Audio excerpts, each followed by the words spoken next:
I'm Isaac Hayes III, founder and CEO of Fanbase.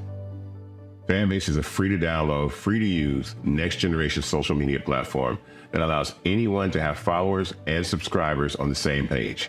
Fanbase was built through investment dollars from equity crowdfunding from the Jobs Act. People just like you helped build Fanbase, and we're looking for more people to help build Fanbase.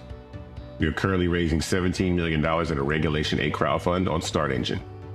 We've already crossed $2.1 million, but we're looking to raise more capital from people just like you that deserve the opportunity to invest in early-stage startups without having to be accredited investors. So right now, I'd like you to go to startengine.com/fanbase and invest.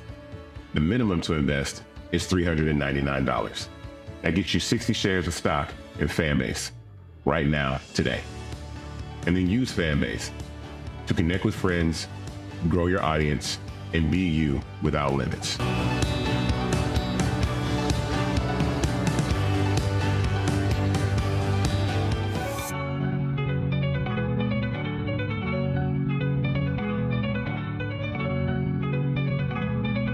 Black Star Network is here. Oh, no punches! I'm real revolutionary right now.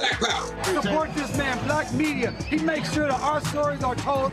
Thank you for being the voice of Black America, Roland. Stay black. I love y'all. All momentum we have now, we have to keep this going. The video looks phenomenal. See, there's a difference between Black Star Network and Black-owned media and something like CNN. You can't be Black-owned media and be scared. It's time to be smart. Bring your eyeballs home.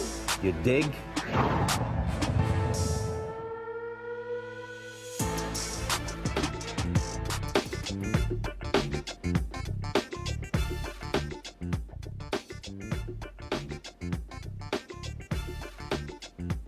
Streaming live on the Black Star Network. Today was a federal holiday as the state funeral for President Jimmy Carter was held at the National. We'll show you what took place there. Remarks from his grandson, Walter Mondale, the eulogy of President Joe Biden, the homily from former Carter Andrew Young, also some shade from Karen Pitt and former President George W. Bush. The massive fires in Los Angeles continues. We'll tell you about a fund created for African Americans impacted by the fire. And also, Mayor Karen Bass took a lot of hell because she was in the outset. And why have folks been to lie about funding being cut for the Los Angeles Fire Department? Yeah, we can talk about that. Plus, white folks are losing their minds over the issue of DEI. They're fighting that a white female fire chief is DEI. So the fires are now being blamed on women. Okay, we got you. Republicans in North Carolina are trying to steal the Supreme Court seat. We'll tell you all about that. So lots we're going to break down. It's time to bring the funk. I'm Roland Unfiltered on the Black Star Network. Let's go. He's got it. Whatever the miss, he's on it. Whatever it is, he's got the scoop, the fact, the find. And when it breaks, he's right on time and it's rolling. Best believe he's knowing. Putting it down from sports to news to politics. With entertainment just for kicks, he's rolling. It's on go, y'all. It's Roland Martin, rolling with Roland now. He's funk, he's fresh, he's real, the best, you know he's Roland Martin now.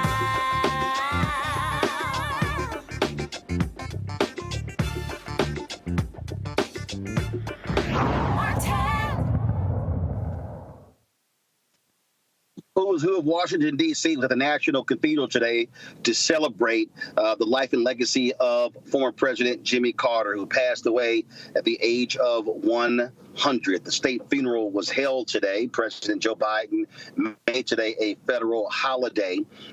More than 4,000 mourners were in the National Cathedral as it was broadcast across networks across the country.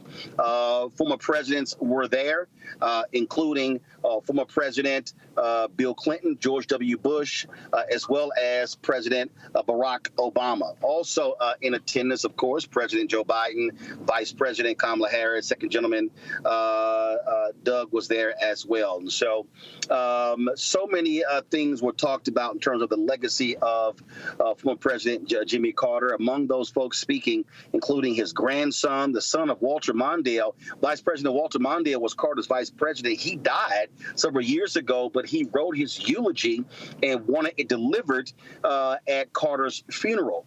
Also speaking, President Joe Biden gave the eulogy, and former Ambassador Andrew Young, who was fired by President Jimmy Carter because of his secret meetings with the Palestinians, he also gave the homily. Here is a roundup of what was said at today's state funeral for President Jimmy Carter.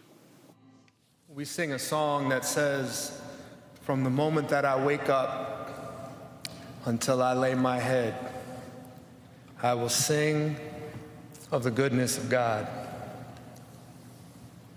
I don't know how many people in here can say that. I know I can't. But my grandfather certainly can.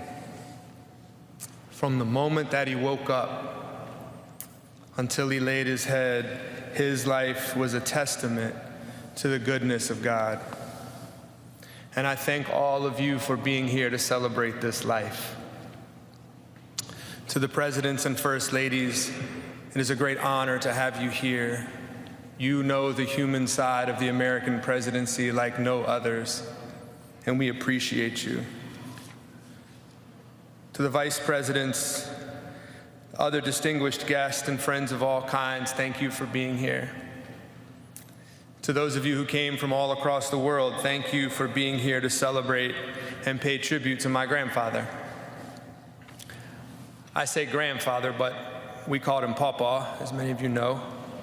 We called my grandmother Mom Carter, so we spent our time talking about Mom and Papa, and mostly, speaking of the human side of the presidency, just letting people know that they were regular folks.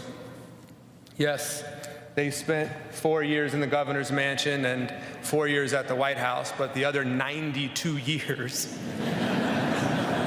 they spent at home in Plains, Georgia. And one of the best ways to demonstrate that they were regular folks is to take them by that home. First of all, it looks like they might have built it themselves.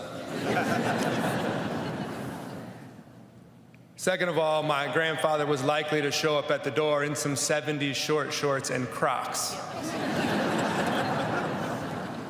And then you'd walk in the house and it was like thousands of other grandparents' house all across the South. Fishing trophies on the walls. The refrigerator, of course, was papered with pictures of grandchildren and then great-grandchildren. Their main phone, of course, had a cord and was stuck to the wall in the kitchen, like a museum piece. And demonstrating their Depression-era roots, they had a little rack next to the sink where they would hang Ziploc bags to dry.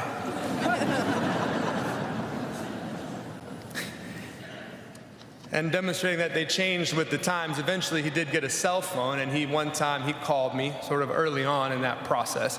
And on my phone, it said, "Papa Mobile." So I answered it, of course. I said, "Hey, Papa."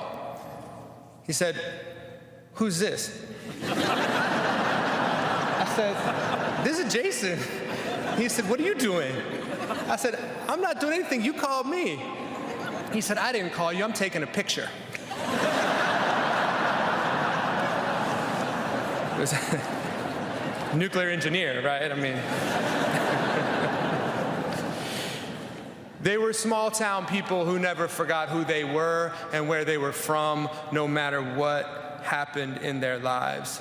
But I recognize that we are not here because he was just a regular guy. As you've heard from the other speakers, his political life and his presidency for me was not just ahead of its time, it was prophetic. He had the courage and strength to stick to his principles even when they were politically unpopular. As governor of Georgia half a century ago, he preached an end to racial discrimination and an end to mass incarceration. As president in the 1970s, as you've heard, he protected more land than any other president in history. 50 years ago, He was a climate warrior who pushed for a world where we conserved energy, limited emissions, and traded our reliance on fossil fuels for expanded renewable sources. By the way, he cut the deficit, wanted to decriminalize marijuana, deregulated so many industries that he gave us cheap flights and, as you heard, craft beer. Basically, all of those years ago, he was the first millennial. My father wrote this in 2015, and clearly he edited it a couple times since then, but here we go. Today we join in sadness to honor our dear friend, President Carter, for his extraordinary years of principled and decent leadership and his courageous commitment to civil rights and human rights. I remember the emergence of Jimmy Carter on the national stage, in particular his 1971 inaugural address. For the first time, a Georgia governor called for a commitment to the traditions of Martin Luther King Jr. and for the decency that his leadership stood for over his lifetime. I was surprised when then candidate Carter asked me to join him as his running mate in 1976. He amazed me then, as he has every year since. He, of course, was brilliant. He also had a great sense of humor. And while we had only 4 years in the White House, he achieved so much in that time. It stood as a marker for Americans dedicated to justice and decency. Carter was a man of his word. I remember when he talked about the concept of the vice presidency. I told him I'd like to do it and had only 2 requests. I wanted to make a real contribution, and I didn't want to be embarrassed, as many of my predecessors have. He agreed, welcomed my full participation, and directed his staff to treat me as they would him. He was very careful to protect me from the frustration and too often humiliation that had cursed the lives of many vice presidents. I want to thank the president for the good choices he made with his key personnel. We don't have time to mention many of them, but Stu Eisenstadt comes as close as possible to rivaling President Carter's formidable work ethic. Hamilton Jordan and Jody Powell were blessings every day, to me, to the president, and to the nation. One of the things that dawned on me during the course of our time together is how well we worked together and how we understood each other. I think one of the realities was that Carter was a devout Christian who grew up in a small town and was active in his faith for almost every moment of his life. I was also a small town kid who grew up in a Methodist church where my dad was a preacher, and our faith was core to me, as Carter's faith was core to him. That common commitment to our faith created a bond between us that allowed us to understand each other and find ways to work together. Leaders of the clergy, distinguished guests, most importantly, the Carter family. In April 2021, Jill and I visited Jimmy and Roland on a warm spring day down in Plains, Georgia. We wanted to see them. Roland met us at the front door with her signature smile. Together, we entered a home that they had shared for almost 77 years of marriage. An unassuming red brick ranch home that reflects their modesty more than any trappings of power. We walked into the living room where Jimmy greeted us like family. That day, just the 4 of us sat in the living room and shared memories that spanned almost 6 decades. a deep friendship that started in 1974. I was a 31-year-old senator, and I was the first senator outside of Georgia, maybe the first senator, to endorse his candidacy for president. It was an endorsement based on what I believe is Jimmy Carter's enduring attribute: character, character, character. Because of that character, I believe, is destiny. Destiny in our lives, and quite frankly, destiny in the life of the nation. It's an accumulation of a million things built on character that leads to a good life in a decent country. Life of purpose, life of meaning. Now, how do we find that good life? What does it look like? What does it take to build character? Do the ends justify the means? Jimmy Carter's friendship taught me, and through his life taught me, the strength of character is more than title or the power we hold.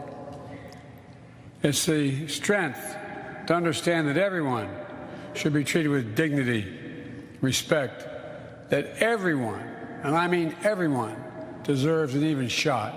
Not a guarantee, but just a shot. You know, we have an obligation to give hate no safe harbor, and to stand up to what my dad used to say is the greatest sin of all: the abuse of power. That's not about being perfect, because none of us are perfect. We're all fallible. But it's about asking ourselves, are we striving to do things, the right things? What values? What are the values that animate our spirit? Do we operate from fear or hope, ego or generosity? Do we show grace? Do we keep the faith when it's most tested? For keeping the faith with the best of humankind and the best of America is a story, in my view, from my perspective, Jimmy Carter's life. A story of a man, to state the obvious, you've heard today some great, great eulogies, who came from a house without running water or electricity and rose to the pinnacle of power. A story of a man who was at once driven and devoted to making real the words of his Savior and the ideals of this nation. The story of a man who never let the tides of politics divert him from his mission to serve and shape the world. The man had character. Jimmy held a deep Christian faith in God, and that his candidacy spoke and wrote about.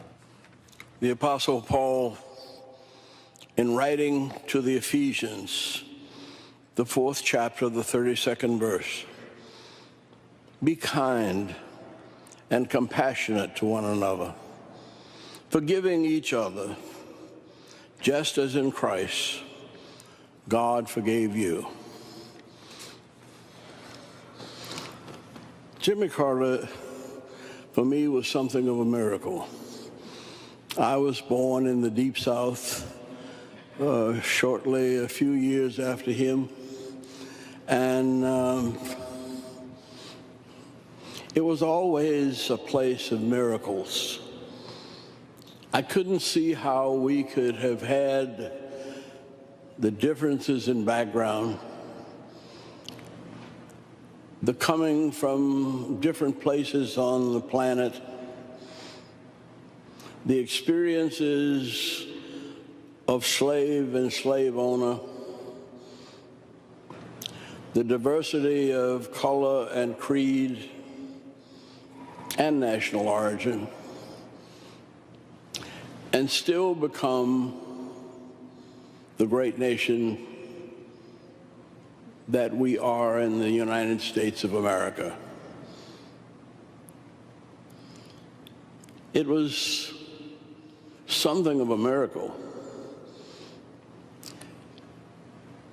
And I don't mean this with any disrespect, but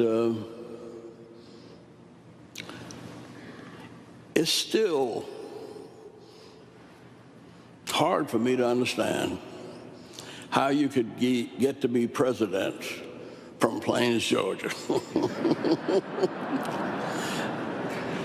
I knew Plains from my pastorate in Thomasville, Georgia, about 60, 70 miles south of there. And I was even nervous driving through Plains.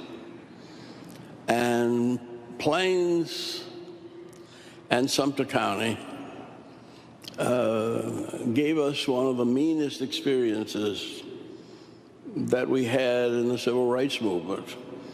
So much so that Martin Luther King said that the sheriff of Plains, of Sumter County, he really thought was the meanest man in the world. And when I first met Jimmy Carter running for governor, and said, the only thing I know about Plains and Sumter County is Fred Chappell. And he said, oh yes, he's one of my good friends. And that was the last thing I wanted to hear. And yet time and time again, I saw in him the ability to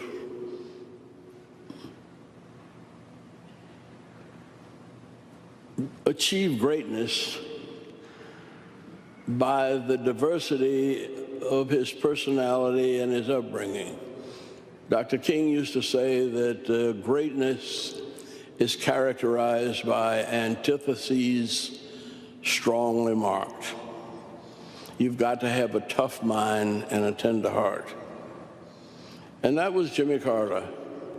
And he grew up in the tremendous diversity of the South, and he embraced both sides. He was a minority in Sumter County. Just about 20–25% of the population was white. But growing up as a minority, he became the friend of the majority. And when he went to the Naval Academy, he asked that his roommate be the first black midshipman to come to Annapolis. And he said, I know minorities. I've been a minority most of my life, and maybe I can help him in his adjustments. And he went out of his way to embrace those of us who had grown up in all kinds of conflict. But that was the sensitivity, the spirituality that made James Earl Carter a truly great president. James Earl Carter was truly a child of God, not only a good farmer, but a nuclear physicist chosen by Admiral Rickover to assist him in developing a nuclear navy. But at the same time he was working on a nuclear navy, he was thinking of peace on earth and goodwill toward all men, and especially women and children. I've known President Carter for more than half of my life, and I never ceased to be surprised. I never ceased to be enlightened. I never ceased to be inspired by the little deeds of love and mercy that he shared with us every day of his life. It was President James Earl Carter that for me symbolized the greatness of the United States of America. And I am truly grateful for him because in spite of the harshness of the Depression and the explosions of inflation, he never wavered from his commitment to God Almighty and his love of all of God's children. Jimmy Carter was a blessing that helped to create a great United States of America. And for all of us, and many who are not able to be here, I want to say thank you. You have been a blessing from God, and your spirit will remain with us. And as Jason said, he may be gone, but he ain't gone far. Thank you, President Carter, and thank you, Almighty God. Folks, of course, after the funeral was held there, then, of course, his body was transported back to Andrews Air Force Base, where they then, of course, flew home to be buried there in Georgia. I want to bring up Dr. Greg Carr, Department of Afro-American Studies at Howard University, Lauren Victoria Burke, in Black Press of America out of Arlington. Reese Colbert's going to be joining us a little bit later. Greg, I want to start with you. First of all, actually, before I go to y'all, there's always a little pettiness and shade at funerals. You know, I'm just saying. And that was a little bit here as well when the former presidents came in. Roll the video, guys. There was a moment there when the convicted criminal was there as well, and when first of all, you see right here, President George W. Bush, he gave a little. Actually, guys, y'all didn't show the video there, so sorry you missed it. So when there was another angle of this when former President George W. Bush walks in, he literally walks right past the convicted criminal. He gives Obama a tap on his stomach, and then he takes a seat. Bush did not speak to him at all, nor did his. Matter of fact, I'm going to go ahead and pull it up, y'all, because again, when I saw this, I said, "Hey, you know what? Do what you got to do when you come in." So here is the. Give me 1 second. I'm going to try to go ahead and connect this here because I got a kick when I saw it, how it was like, yeah, you know what? I ain't even recognizing you at all. So this is a quick video here. You'll see it right here. Give me 1 second. All right, let's go ahead and play it. You see it right there, Bush right there. Bush comes in. All right, come back to me. So he taps Obama. He taps him on the stomach. Just walk right past the Trumps. Do y'all have the other great video of this is a Karen that I don't mind. If y'all got the Karen Pence video. So the convicted. We don't have the Karen Pence. Oh yeah, I got it. So the convicted criminal. He walks in, and so what happens? You'll see the convicted criminal greet several different people, including Vice. Go ahead and go. He walks in and he shakes the hand of Vice President Al Gore. Then he gets to his former Vice President Mike Pence. He greets them, and you see Melania and Trump both look at Karen Pence. Hell no, I ain't talking to y'all. I love that. I love that. And I'm, look, I'm all about being a real one, Greg. And that was Karen Pence. Like, first, you try to have my husband killed, and how you trash him? Yeah, no, I ain't even speaking to your ass. And George W. Bush like, oh, you talk trash about me and my daddy? Yeah, I ain't even giving you a nod. Now that was it's all circulating on social media. Obama was a chatty patty with him. They sat next to each other. Michelle Obama, former First Lady, was not there. She probably said, "What's the seating arrangement?" Yeah, no, I ain't gonna be doing that. So, just your thoughts on today's state funeral, Greg. Thank you, Roland. And yeah, I don't want to stereotype an entire gender, but I think for women generally, it's a little harder. I imagine that. Well, let me leave that aside because I was watching the funeral at in Plains at Maranatha Baptist Church, where of course it was being presided over by Pastor London, Tony London, the brother who spoke today, who was of course the Carter's pastor for the last few years. Maranatha exists because back in the 70s, Plains Baptist Church, where Jimmy Carter was raised, voted to continue to exclude black families. It was a segregated church. This was the 70s, and the Carters left with a few other families, a couple of dozen other families, and they started Maranatha. And I was listening to Pastor Loudon talk about Carter meeting a continental African man who said that because of your work in eradicating river blindness, I was able to grow to adulthood. I got a degree from University of Michigan. I have a family, and apparently they embraced and cried. So watching Pastor Loudon really brought the service at the National Cathedral into focus. Donald Trump is not just an embarrassment. This racist, it shouldn't have been there. And I know people will say, well, it's for national unity and there's protocol. Let me be very clear about this. This is how fascism works. This is how it creeps up and bites you in the ass.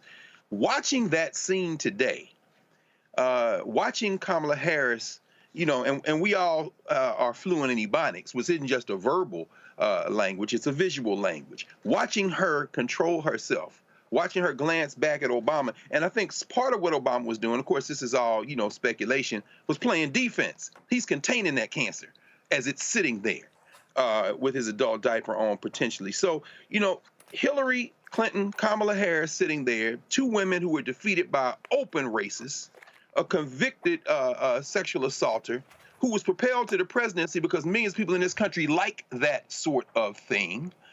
Andy Young, when he finished, Ambassador Young, you saw Trump lean over to Obama and say, good job. You don't get to comment on this.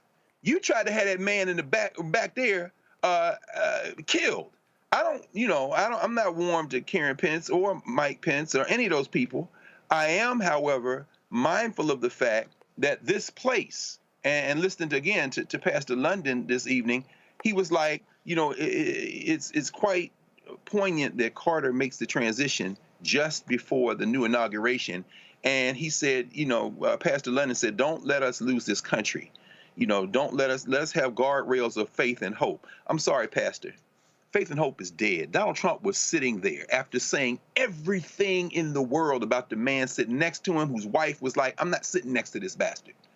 After saying everything in the world about that woman who was sitting in the front row, who he kept looking at as if he wanted her to recognize him. Not only are we not going to recognize you, sir, we're going to roll over your ass like the sea. You shouldn't have been there today. It's always, all of these movements are always interesting to me, Lauren, at these funerals where they place folks and how they seat them, things along those lines. And a lot of people, Lauren, have been talking about this moment here when, y'all go to my iPad, when Vice President Kamala Harris and then Trump began speaking to Obama, or Obama spoke to him, and so she turns around and looks at both of them like, yeah, whatever the hell. And Doug was like, I ain't speaking to none of y'all. He's still hot over the election. So it was, but again, and you see that, please, oh my God, Melania, what a joke. And I'm sorry, I'm real petty. They asses wouldn't have got invited. No. I'm just being straight up. They wouldn't have got invited. Now I know all this little other stuff, but they would have been at the crib. Yeah, well, I mean, there was some interesting things about the entire thing, as there usually is at these presidential funerals. I did think it was interesting that President Biden repeated the word character 3 times. I don't think that was a an accident. He talked about character there for a moment, as it pertained to, of course, President Carter. The moment couldn't be more interestingly timed, as Greg brought up, in terms of President Carter living just long enough to vote for Vice President Harris and then dying right before Donald Trump gets into office. I mean, it doesn't get any more.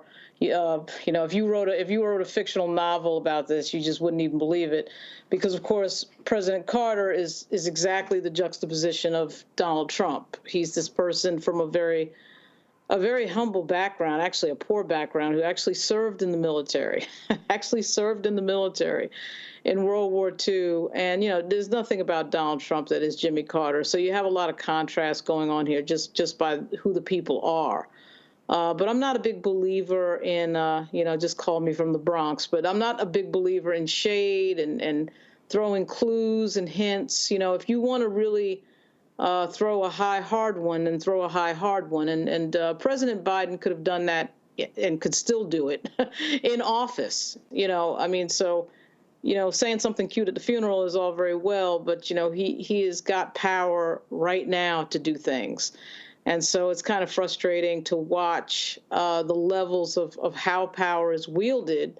And, you know, people get upset and people get mad at Donald Trump. But if there's one thing that Donald Trump knows how to do, it's to wield power without shame and without hesitation. And until the Democrats learn how to do that, they're going to continue to get rolled and continue to lose. Yeah, I mean, but there's also this moment where Vice President Harris shared a smile and laugh with former President George W. Bush. You see what happened. It was like, actually, I'll roll it back. So what you did, so clearly something was said by Obama to Bush, or something's happening, and then Harris overhears it, turns around. She was like, "Yeah, let me go ahead and shout at y'all." But I do love how, in terms of how funerals, in terms of what happened, how they're used. I mean, I'll go back to the Mondale funeral. I remember. Not the Mondale funeral.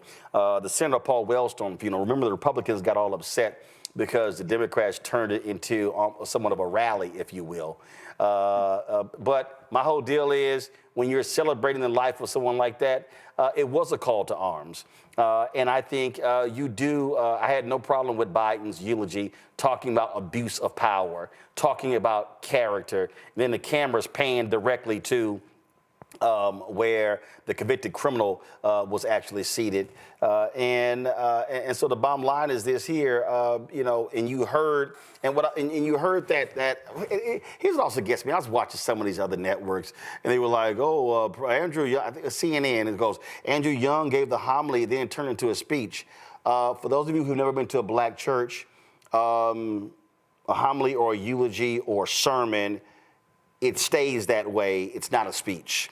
So you can always tell the folk who don't go to church.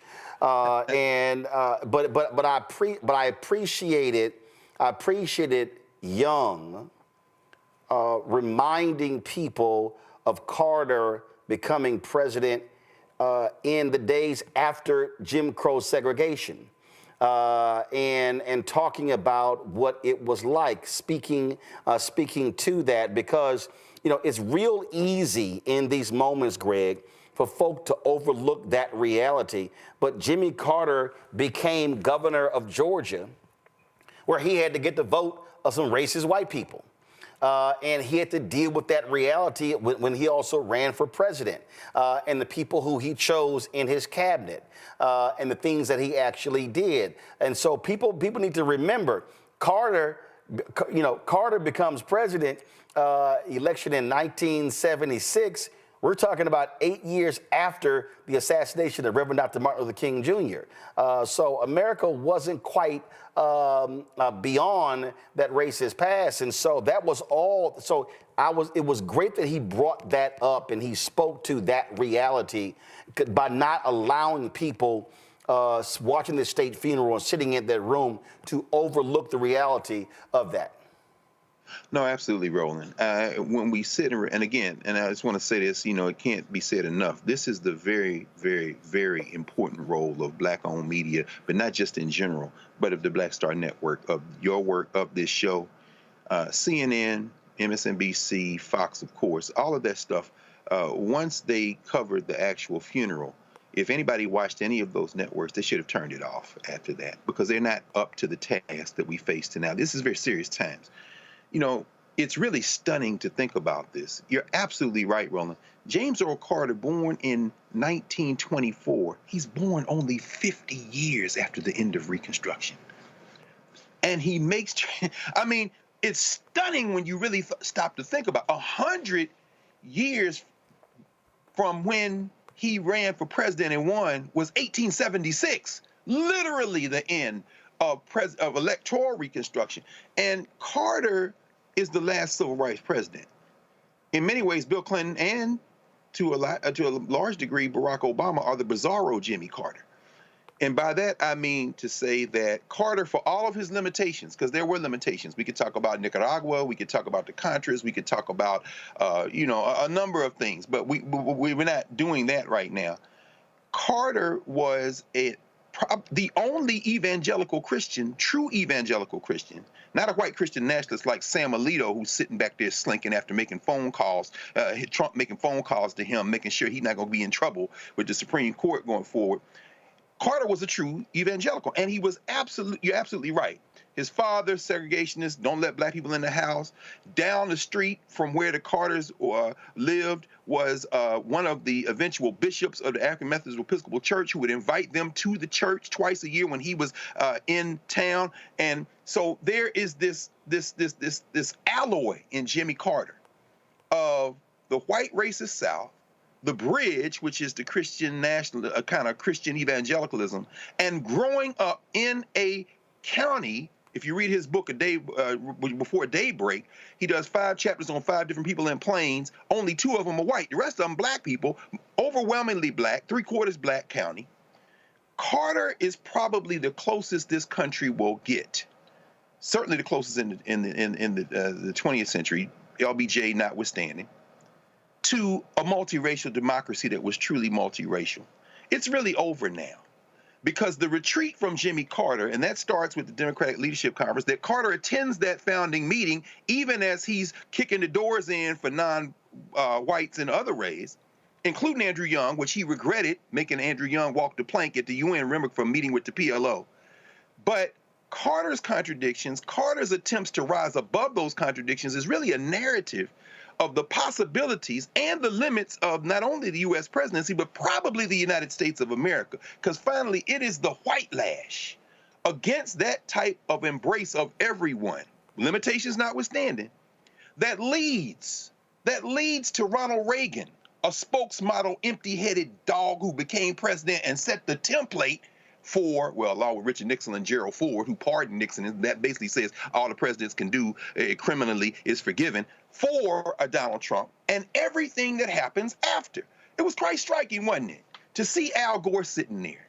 Al Gore, who unilaterally disarmed in Bush versus Gore, and basically conceded what has been now the continuing disintegration of the presidency.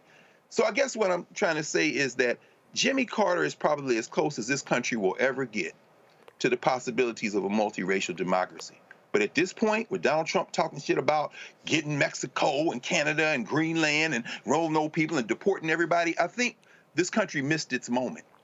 It missed its moment to be something other than what it has always been. And the funeral of Jimmy Carter not only marks the end of an era, it might mark the end of the possibilities of anything other than what we're headed for. Last point here, and I think this is also critically important. A lot of people talked about the moral rectitude of President Jimmy Carter, Lauren, and you even had some of the former presidents, they weren't fans when he would come back to the White House. But the reality is, you cannot question Jimmy Carter's character. And frankly, if more of the occupants of the Oval Office had the moral rectitude of Jimmy Carter, we might be in a better situation. Yeah, well, the Habitat for Humanity piece alone is a huge one with Jimmy Carter. And obviously his time after his presidency, a lot of people would argue was better than his actual presidency. I mean, he really did do a lot. And as was said on the stage today, at the cathedral, he packed a lot into 100 years. There's no doubt about it. To Greg's point about missed moments, this country's history is full of a lot of missed moments. I still feel, though, at some point it does turn around. We're still seeing the backswing of the presidency of Barack Obama. There's no doubt about that. Barack Obama sitting there and talking to President-elect Trump today, it's so oddly and irritatingly at the same time poetic, but it really does show you what a class act Barack Obama is more than anything else. But what we're about to see for the next 4 years really is the reaction to the Obama presidency. But again, Jimmy Carter happened to check out right before this, right before Trump gets back in office, is just a crazy thing of timing, to say the least. And obviously in 11 days, we're going to see what happens next. On that first day of the 11th days, we're going to see a lot. But to me, so much of this is the result of a party that has not figured out how to fight, but they're about to turn the generational page because they have no choice but to turn the generational page. And it's going to be interesting to see who comes up next to really fight in a way that is effective toward what we're about to face in this country. Absolutely. And so it was, of course, it was a federal holiday today for the state funeral of former President Jimmy Carter. Folks, going to go to a break. We come back. Let's talk about how Republicans are doing all they can to steal a Supreme Court seat in North Carolina. Yeah, for real. You're watching Roland Martin Unfiltered on the Black Star Network. Hatred on the streets, a horrific scene, a white nationalist rally that descended into deadly violence. White people are losing their damn minds. As an angry pro-Trump mob storms the U.S. Capitol, we've seen shooting. We're about to see the rise of what I call white minority resistance. We have seen white folks in this country who simply cannot tolerate black folks voting. I think what we're seeing is the inevitable result of violent denial. This is part of American history. Every time that people of color have made progress, whether real or symbolic, there has been what Carol Anderson at Emory University calls white rage as a backlash. This is the rise of the Proud Boys and the Boogaloo Boys. America, there's going to be more of this. Here's all the Proud Boys, guys. This country is getting increasingly racist in its behaviors and its attitudes because of the fear of white people. The fear that they're taking our jobs, they're taking our resources, they're taking our women. This is white fear.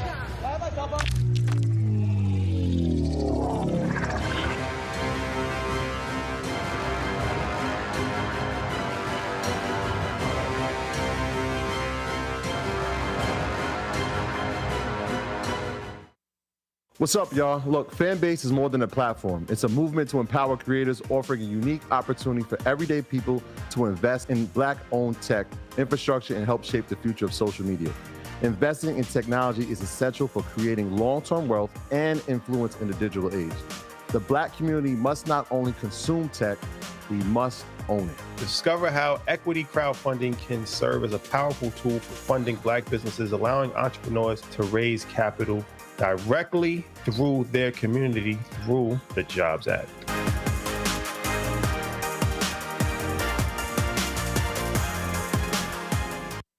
Next on the Black Table with me, Greg Carr. There's a lot of talk about the inevitability of another civil war in this country.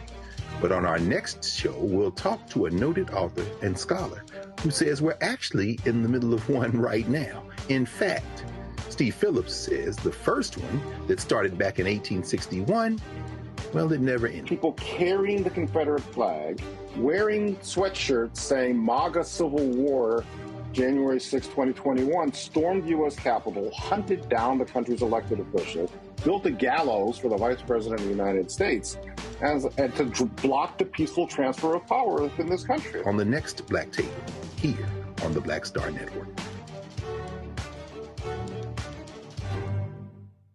Hey, yo, what's up? It's Mr. Dalvin right here.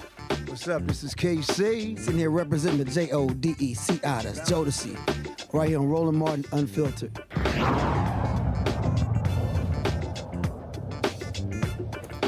North Carolina Supreme Court issued an order earlier this week blocking the certification of a winner in the race for a state Supreme Court seat.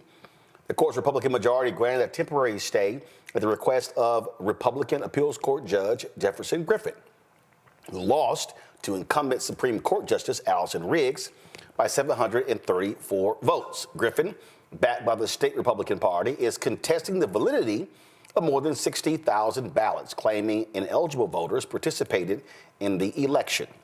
North Carolina State Representative Amber Baker joins us right now. And so, Representative Baker, glad to have you back on the show. So, boy, they still are trying all they can here.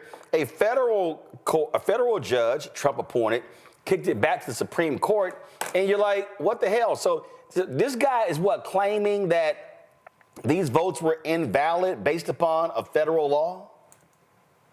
So it's based on voter registration. And what they've done is gone in and surgically looked for voters based on their registration information that possibly voted for Justice Riggs.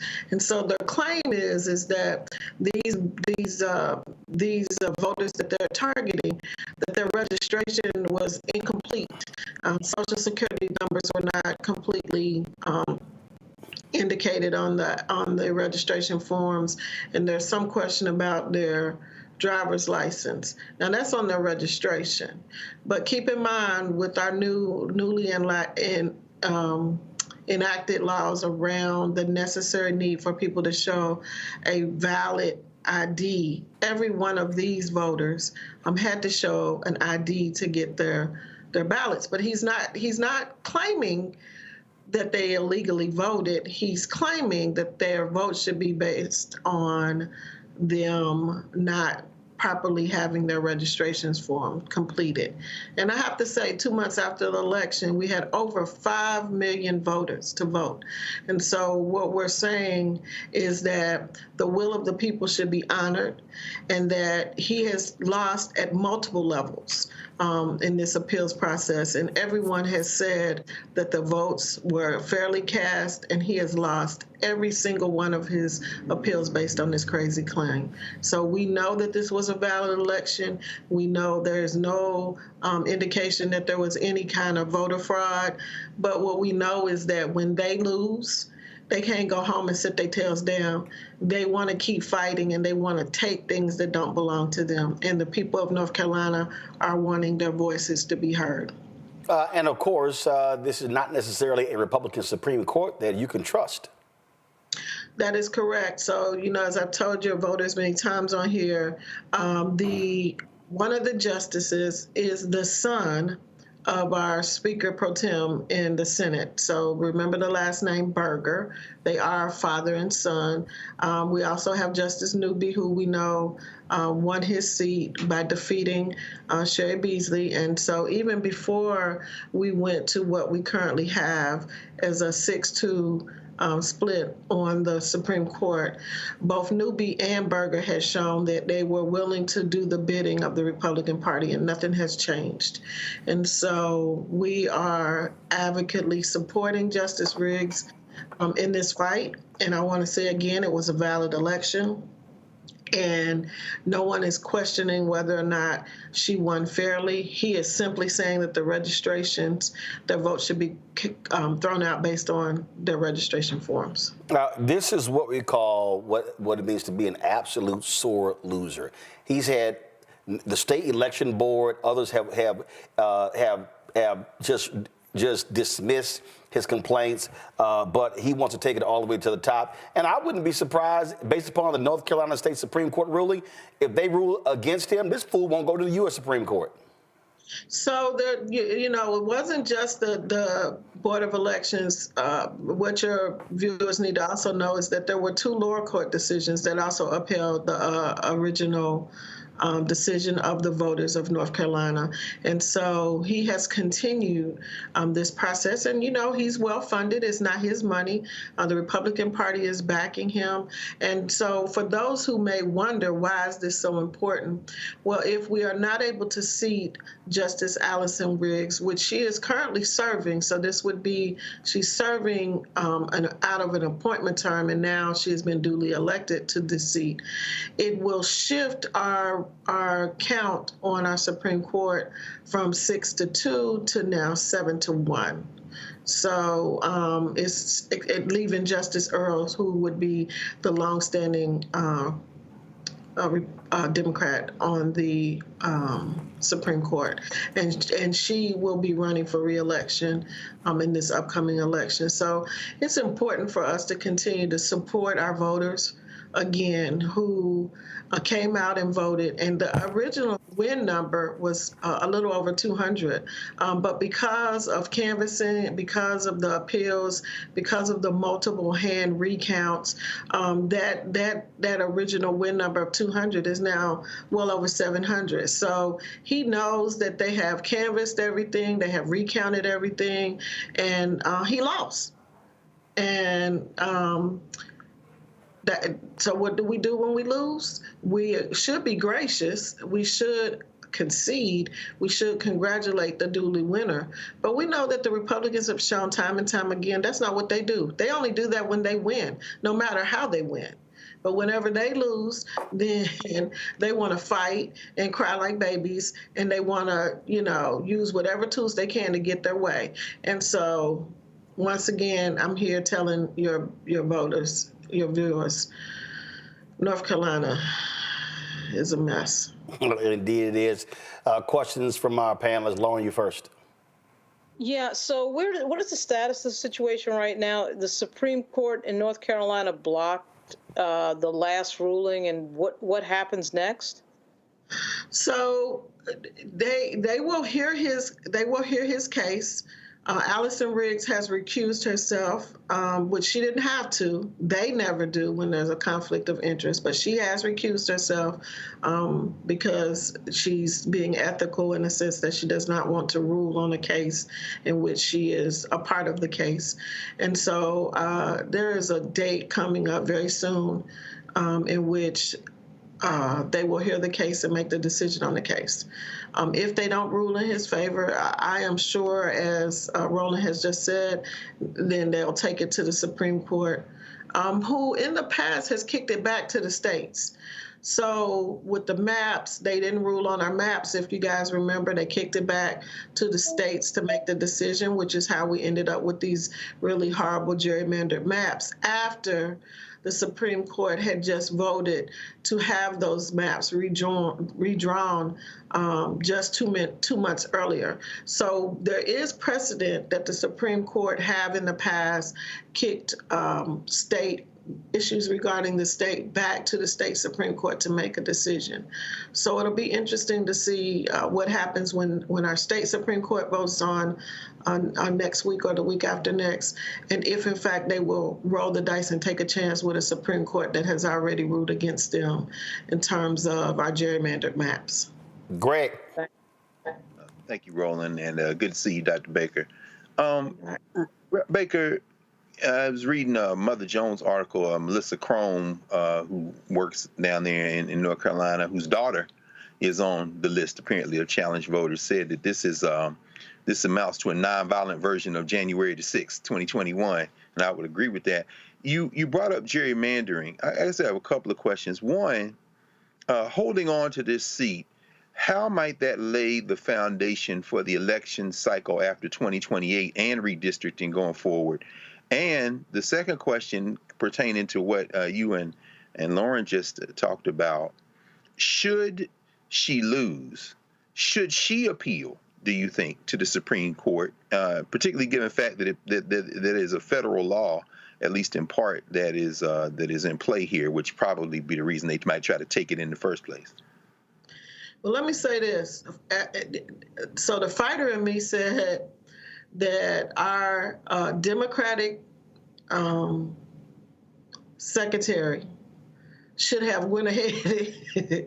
She should have, the Secretary Marshall should have went ahead and certified her race. That's what I said. And I said, let them sue her. That's what I said. They got plenty of money, make them spend it. I would imagine that she would appeal it. You know, people here are angry. The voters are angry. There are many interest groups that are, you know, fighting and advocating on her behalf. And so in the same ways that they have this war chest that they're backing this fool over, she also has an opportunity to have that same kind of support. And again, the fighter in me would not give up. I would take it all the way to the top. I would never concede. I would do what 45 has done and some of the other crazies that have not conceded when they clearly have lost. She has won. So there is no need for her to concede, and it is everything for her to continue to fight for a seat that she duly won. That's what I would say. You know, we would be talking about two different things. On the same subject today had our state secretary, Marshall, went ahead and validated her race. And the crazy thing is that we just got sworn in on yesterday, and it was felt, you know, as they read the document indicating that all of our races had been certified. And many of us felt the absence and the pain in the room that, again, over 5 million voters, a win of 700 plus votes, and yet she could not be certified, she could not be sworn in, and she can't currently sit with who have been her previous colleagues in a race that she duly won. Reese. Curious to know if the kind of analysis that the Republicans did in terms of targeting the Democratic registration was also done on Republican registrations. It was not. And so that has been some of the sidebar conversations that we said today. Again, first of all, Reese, let me tell you something. I follow you on Instagram, and because I'm all cleaned up now, I don't use anymore. But sis, I'm like, oh, God, just give me permission. But okay, I digress for a minute. Thank you. Again, I'm going to say this. I'm probably not a typical Democrat in a sense that my background is out of social justice. My background is out of fighting for what's right. As a person who has come through the desegregation of the Jefferson County public school systems and dealing with the Klan up close and personal, having an aunt that was a Panther, I say we need to stop dealing with them as if they're going to play by the rules that have been set, because they have repeatedly shown us that they are not, do not, will not, and don't care. So at this point, as Democrats, we need to stop trying to take the high ground and begin to fight. And I do believe that the voters that support us would support that, because it's very frustrating. I hear it all the time that we continue to take the high ground and they continue to just take ground.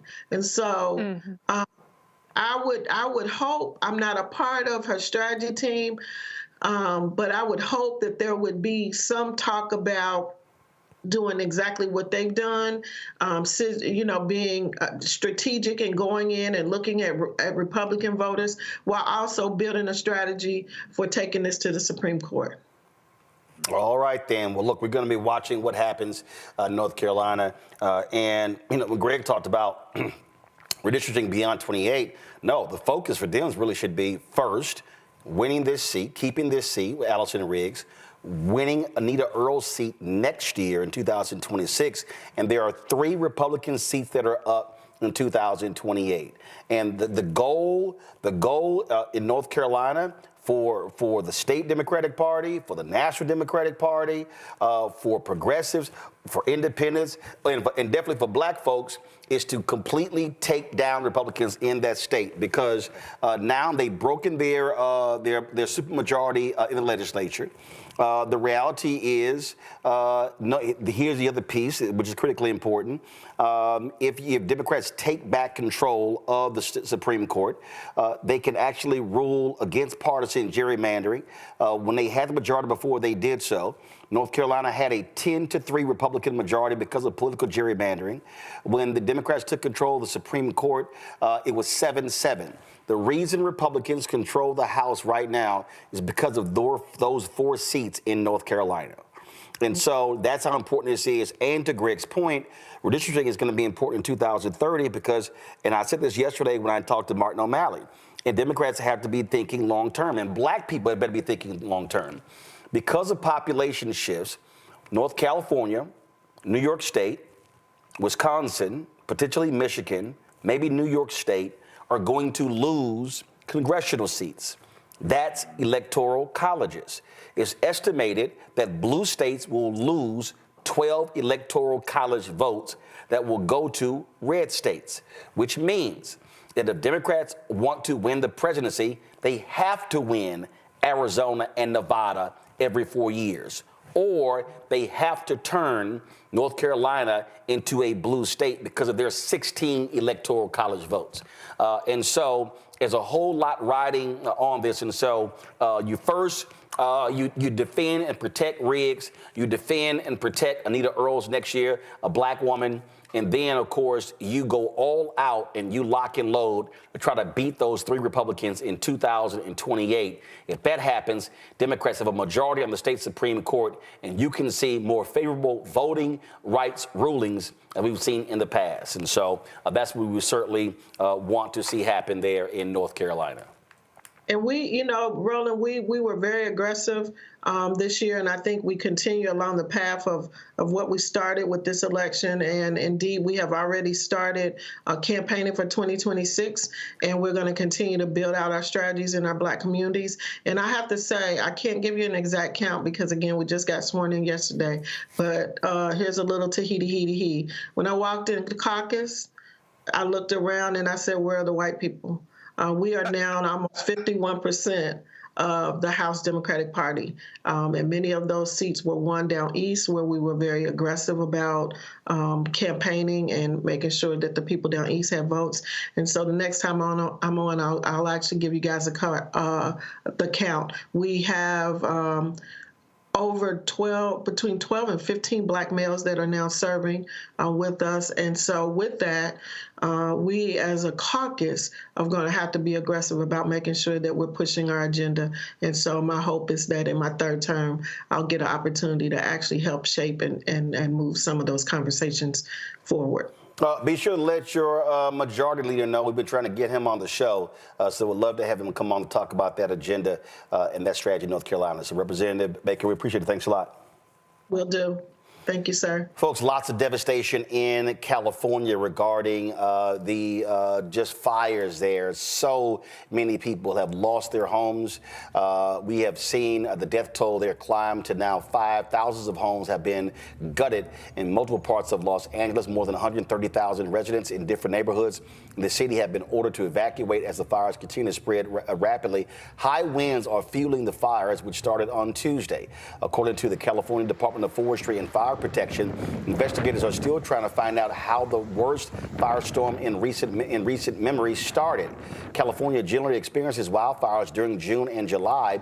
They can run until October, but this fire began in January, the coldest of the winter months. Los Angeles Mayor Karen Bass has been under tremendous scrutiny because when the fire started, she was out of the country, where she was in Ghana for the inauguration of their new president. And you've had Democrats, Republicans criticizing her, blaming her for a number of different issues. There's a news conference earlier today where she was asked about the failure or the alleged failure of fire hydrants to have water during the Pacific Palisades wildfire. Listen. Mayor Bass, I've been on the fire lines the last 2 days. I've never seen firefighters this desperate. At fire hydrants, water not coming out, the pressure so low, the #1 tool that they use to fight these fires, not there. How frustrated are you about that? And also, I'm getting texts right now from the Palisades Highlands community. We're almost 48 hours after this fire started. There's not resources up there. The hydrants aren't working. Where's the National Guard? Where are miles and miles of water tenders? How are we addressing this? Well, Your reaction? First of all, you asked me, was I frustrated by this? Of course, because we all know that this has been an unprecedented event. We also know that fire hydrants are not constructed to deal with this type of massive devastation, and that the number one problem, especially on Wednesday, was the fact that we weren't able to do the air support because of the winds. And so, of course, I am absolutely frustrated by that. I am not sure that is correct, that there are no resources up there, but rest assured, as soon as we are done here, I will follow up on that. But those homes, the first day and a half, there were homes up there that had been protected by the fire. And then I went up there yesterday and there were that had lots been of protected? That it basically had been saved. Obviously, the fire's moving in different directions, but when I went up there yesterday, there were not a lot of resources. We drove around, and then I know that things got worse up there. I'm just wondering, now that we move 48 hours past, how are we addressing these water problems that are continuing, and is it acceptable that they continue? Well, let me just say that the water problems are a little better now because the winds are such that we can go up and have the air support. And you know that that was the reason that the devastation was so bad, the unprecedented wind, the strength of the wind, and the fact that the air support could not go up. First of all, what's quite interesting, you look at social media now, you've got a whole bunch of people who think they're now experts on water and fires, things along those lines, and not really understanding how these things happen. But here's the other thing that people have to realize. This is a story I'm going to pull up in a second, in the San Francisco Chronicle, talking about this. And there's so many things. First of all, here's the thing. When you're talking about Pacific Palisades, Los Angeles, Santa Monica, Malibu, like a whole bunch of people have been out here complaining about Mayor Bass, what are you doing? First of all, Santa Monica and Malibu, last I checked, that's not LA, if I'm correct. I think they have their own cities.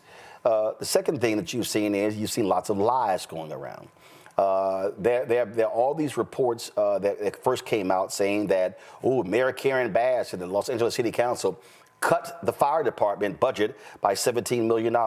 Well, we know that is an absolute lie. It's a lie. It's a flat out lie.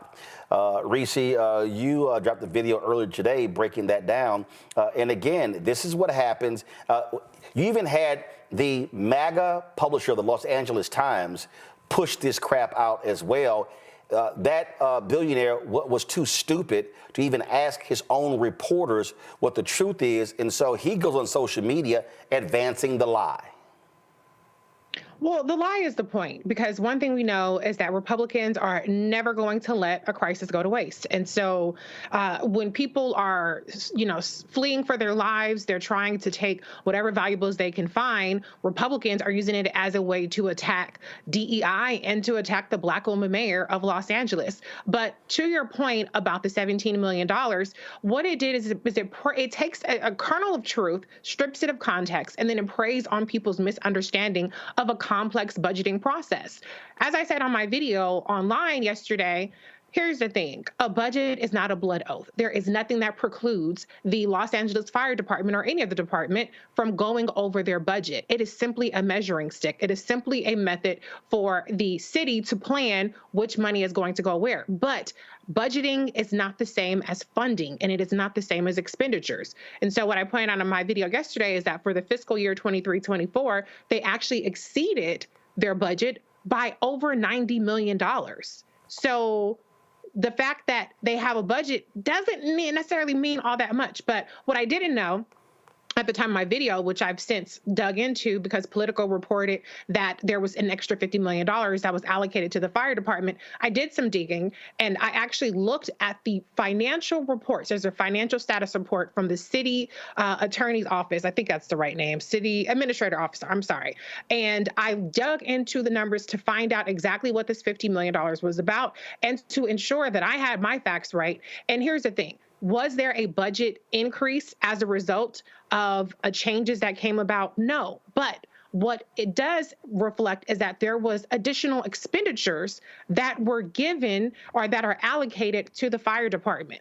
$36 million above the budget is allocated now in an expenditure basis to the fire department. And so the whole idea that we shouldn't even be talking about a $17 million cut when they're already $36 million over their budgeted amount. So that $17 million has been wiped out. And that is simply for things like salaries and overtime and contractual services. And so the other part of it is that there was an MOU with the labor union, the fire department labor union, that was also negotiated that added $50 million of expenditures being set aside for the fire department. So we're talking about $90 million over the budget. And I will just read to you a little bit of the report where it says projected overtime spending is due to higher than anticipated resources deployed to wildfires and Tropical Storm Helene. Now, for Helene, there's going to be a reimbursement for some of that stuff.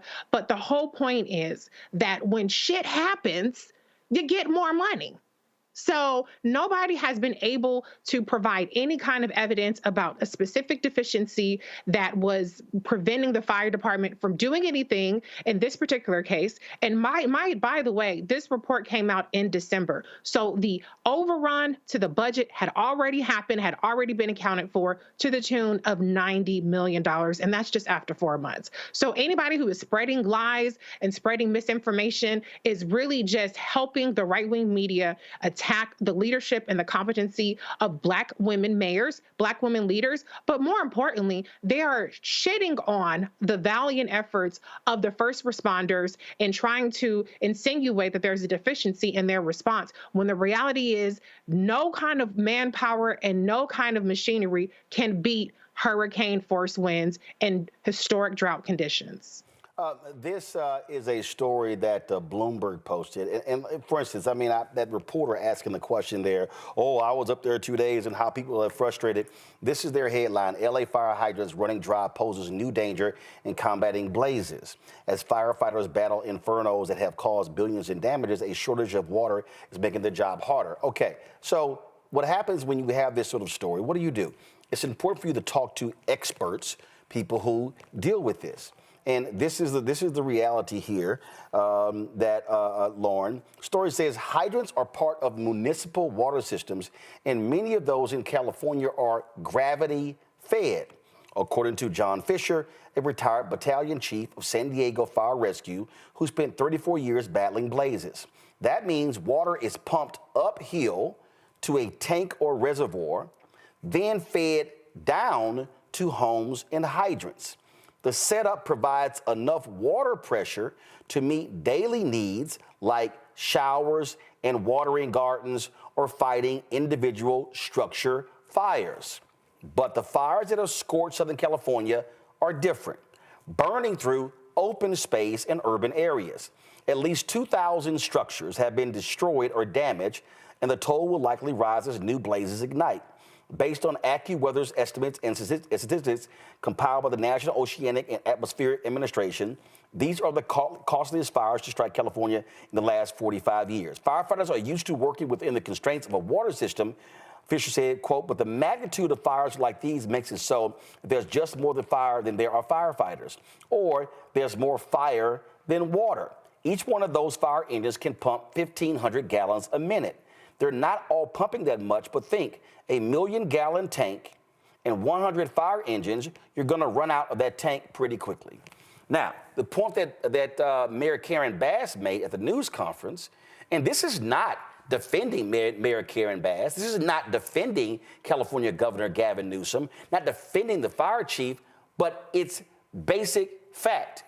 You cannot put a helicopter in the air with 100-mile-an-hour winds. You can't. You simply can't.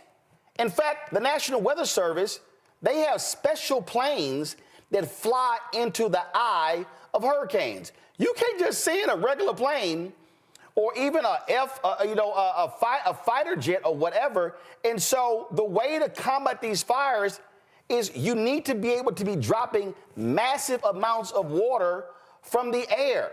Well, if the winds are blowing 100, 125, 130 miles an hour, that ain't gonna happen. And so then you have, Lauren, you and I were texting yesterday, you got a couple of these billionaires who are complaining, and the same billionaires fight social service programs that cities fund. Oh, so now that your 10, 20, $30 million homes are going up in flames, now you're trying to find private firefighters and everything else. And this is the thing for all of you dumbass conservatives who don't understand government. When your ass is on fire, or your ass is flooding, or a tornado hits, or a hurricane hits, a natural disaster, it's amazing how everybody, oh my God, where's the mayor? Where's the city? Where's the fire department? Where's the state? Where's Biden? Oh, so now all of a sudden y'all love government. But the same people who don't want to pay taxes, who got tax shelters, the same people always complain. Guess what? You now see the result of when you need government entities being able to solve catastrophic situations. Construct of this conversation is ridiculous and stupid. Okay, this is a natural disaster. This is not something that any government or elected official can control. So now we've gotten this thing in our politics where everything that happens that goes wrong has got to have some assigned fault. And in the case of Fox News and Charlie Kirk and these other racist idiots, it's always got to be something having to do with DEI. That's got to be the reason why there was a terrible fire incident that, of course, destroys the homes of a lot of people, which is a tragic thing. I mean, we have tornadoes in this country all the time. Certainly we have hurricanes that are hitting Florida all the time during hurricane season. This is a really crazy, unfortunate situation, kind of like the COVID situation. And, you know, what the Republican Party has now done is they have figured out a way to politicize everything that happens. Everything that happens has got to be politicized. They did it with COVID. They're doing it with this. It has absolutely no logic attached to it. And of course, when there are white male elected officials in charge, you don't hear any of this talk whatsoever. It was unfortunate that Karen Bass was out of the country. I think she should have returned sooner than she did, even knowing that from here, you know, from LA to Ghana is probably a good 15 to 16 hours. I mean, it's probably. I do think, though, that she should have probably shown up on the scene a little sooner, but it was unfortunate. Just sometimes you just have bad timing. Like for instance, I asked somebody yesterday, Lauren, who's in LA, I said, what time did these fires start? They said they started 10 a.m. on Tuesday. 10 a.m. on Tuesday. Now, the inauguration was on Tuesday. The fire started at 10 a.m. and it all of a sudden it just took off. And so then I saw Sam. Let me see if I can find it. Sam Stein. You know, he posted a tweet and he was like, and again, for the people, I just hate when people rush to want to blame and don't ask some more basic questions. He goes, genuinely curious from LA political folks what the story is here. Bass's mismanagement is clear. Being in Ghana when the fire risk was evident. Okay, first of all, how was the fire risk evident? I'm just, see, again, I haven't seen that. Now, if somebody comes back and says, hey, there were indications Saturday and Sunday that we are about to face a massive fire, okay? I get that, but I haven't seen that. I haven't seen it, okay? And I want to know how did that even happen? Now, a hurricane is different. When a hurricane is forming in the Gulf of Mexico, and we know a week in advance, so, it's coming, that's different. It's as if all of a sudden this thing just hit. So she's gone. You're right. If I fly from here, and I've gone to Ghana twice, that's a 14-hour flight. It's probably, 15, 18 LA. So all of a sudden, I got to get out of there. And here's the other deal. This ain't Southwest. You ain't got flights going out every hour. And Lord knows, don't let the mayor of L.A. book a charter jet to fly her from Ghana to Los Angeles. Oh, now all of a sudden, oh, how dare you spend $200,000 on a charter jet? And so she's gone. She came back. But go ahead. Part of what's going on, though, too, I mean, it's funny that you put the Sam Stein thing up there. I had seen that as well. You know, with all due respect to some of my colleagues in journalism, you know, as somebody who's worked in politics on the state level in New York and in Virginia and on the federal level, they have no idea what they're talking about. These journalists have no idea what they're talking about. They have no expertise in what they're talking about. And it's very easy to be at a press conference and be in something and throw questions out there, you know, because when you're on the other end of it in terms of the person who is in the position of responsibility, who has to actually make decisions that are putting people's lives at risk and are allocating a lot of the city or state's money, that is a different position than just being the critic and the bat and the belfry. And so a lot of these people on social media I find extremely, extremely amusing. You know, they have degrees in English lit and all that, and that's all very nice, but that has nothing to do with actually working in the government and working in some of these positions. So I still say, you know, two things can be true at the same time. Mayor Bass should have gotten back, I think, a little sooner than she did, even given what you just said, Roland, which is that day that she left coincided with the fire that she could have not known anything about. But the other thing, the bigger piece here is that this is a natural disaster. This is not something that any elected official can handle. I mean, I don't care who it is, Democrat or Republican. So, you know, this whole James Woods, you know, oh, I'm going to throw out criticism for the Democrats because they're in control of California and that's how all this happened. That's all a bunch of bullshit. There's no way that you can tell me that any elected official, Democrat or Republican, could have foreseen this type of a disaster. Well, in fact, Greg, somebody on our YouTube channel just said, well, Roland, it's been dry in L.A. Okay, they haven't gotten rain for 8 months. So what? You're the mayor was like, okay, I can't leave the city because it's dry. It's dry. But it's not just James Wood, Lauren. Go to my iPad, Henry. Anna Kasprin, who has been, you know, with the Young Turks, and they have been trashing Democrats since the election, going on talking to Glenn Beck, trashing, you know, all Democrats. This is what she tweets. California, and especially L.A., is controlled by Democrats. They are responsible. No more passing the buck. Our mayor, who was in Ghana as fires exploded in our city, cut the fire budget by $17 million. She advanced a lie, okay? Endless amounts of money funneled to bullshit scammer, homeless nonprofits. We're the highest tax, yet we have encampments and squalor everywhere. Even worse, we don't have enough firefighters to respond to the absolute disaster we're experiencing right now. Rather than conserve the record rain we got last year, we just drained it into the ocean. We are a failing city run by a sick excuse for local government. You want to radicalize people against the modern Democratic Party, send them to L.A. Okay, I'm trying to understand. What I've read and been told, Greg, the tanks have been full. The tanks were full. And what I've been told is that when you have let's just say, okay, and this is, you know, okay, fine. We're right here in D.C. Okay, so let's say there's a fire outside in a trash can. You know what? You can grab a fire extinguisher and put that out. But let's say all of a sudden the fire is now 6 blocks up and down K Street. Saying, let me grab 10 fire extinguishers, that ain't gonna do it. Okay? No. So again, seeing this is like, oh, so they drain the water into the ocean. Oh, okay. Got it. And then, as I said earlier, the fires in it's Los Angeles area. There are different cities. So it's not just LA. So you got to ask yourself, all those homes along in Malibu were torched. All those expensive homes but guess what? That's Malibu. That ain't Los Angeles. They in Los Angeles. And so people want to always rush to blame, Greg, but it's Lauren's point.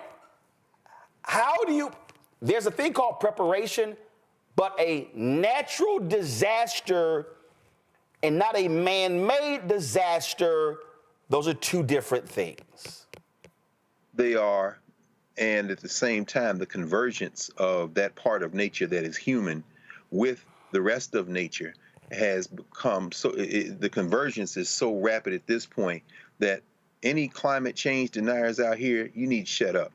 Just a little over a year ago, about 14 months ago, the 5th National Climate Assessment was released, and that's something that they do, the National Oceanic and Aeronautic Administration, NOAA, Atmospheric Administration rather, NASA, the EPA, National Science Foundation put this out, and they said that this rapid urbanization and human amplified climate change has, of course, we know it's produced warmer and drier conditions. Here we are on the East Coast. It's cold as hell. The snow and ice getting ready to sweep through the South again. At the same time, on the West Coast, these fires are raging. And when you start talking about drier conditions with prolonged droughts and that stress the forest vegetation, and you got pest outbreaks, tree death. In other words, what you're creating is surface fuel. And of course, now with the guy coming into the presidency who told the governor of California you should get some rakes and rake all that stuff up, it's a good thing that today Joe Biden this afternoon said that the full 100% of the cost of fighting these fires is going to be assumed by the federal government for the next 180 days. So he's trying to idiot-proof the federal resources. All of that having been said, yeah, I agree, Lauren. Yeah, Mayor Bass should have tried to get back if she were able to. And as you say, Roland, it ain't like they got shuttles coming forth between Accra and L.A. At the same time, and you know, Anna, you don't know a damn thing about any of this, and you are not alone.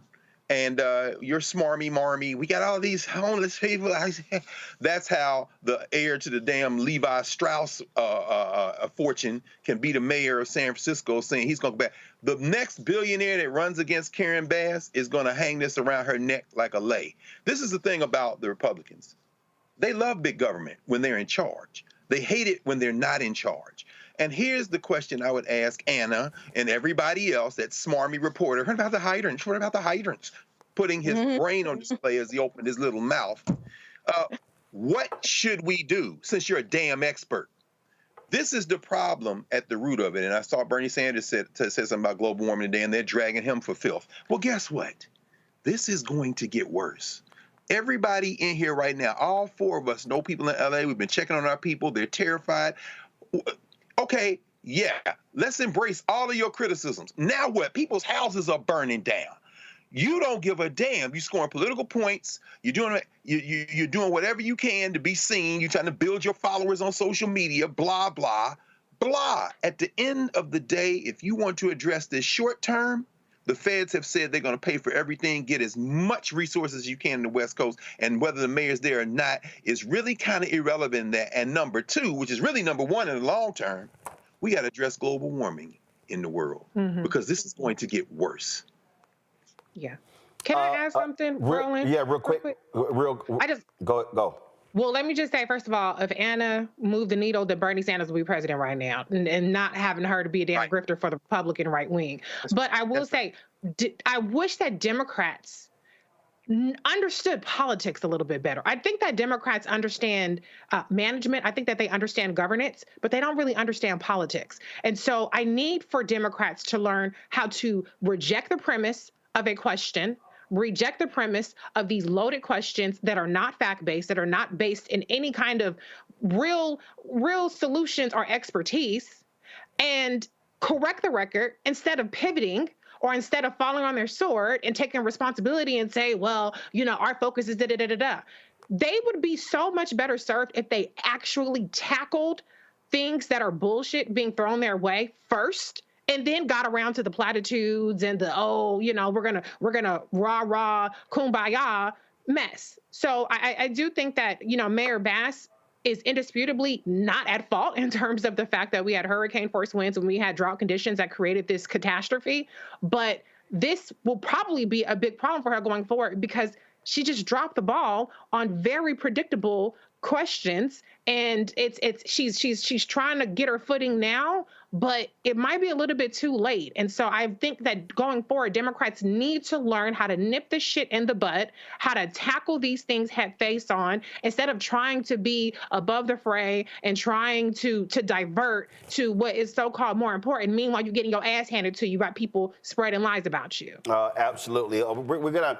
I'm gonna come back to this topic of this whole this BS with the DEI, but we got some breaking news.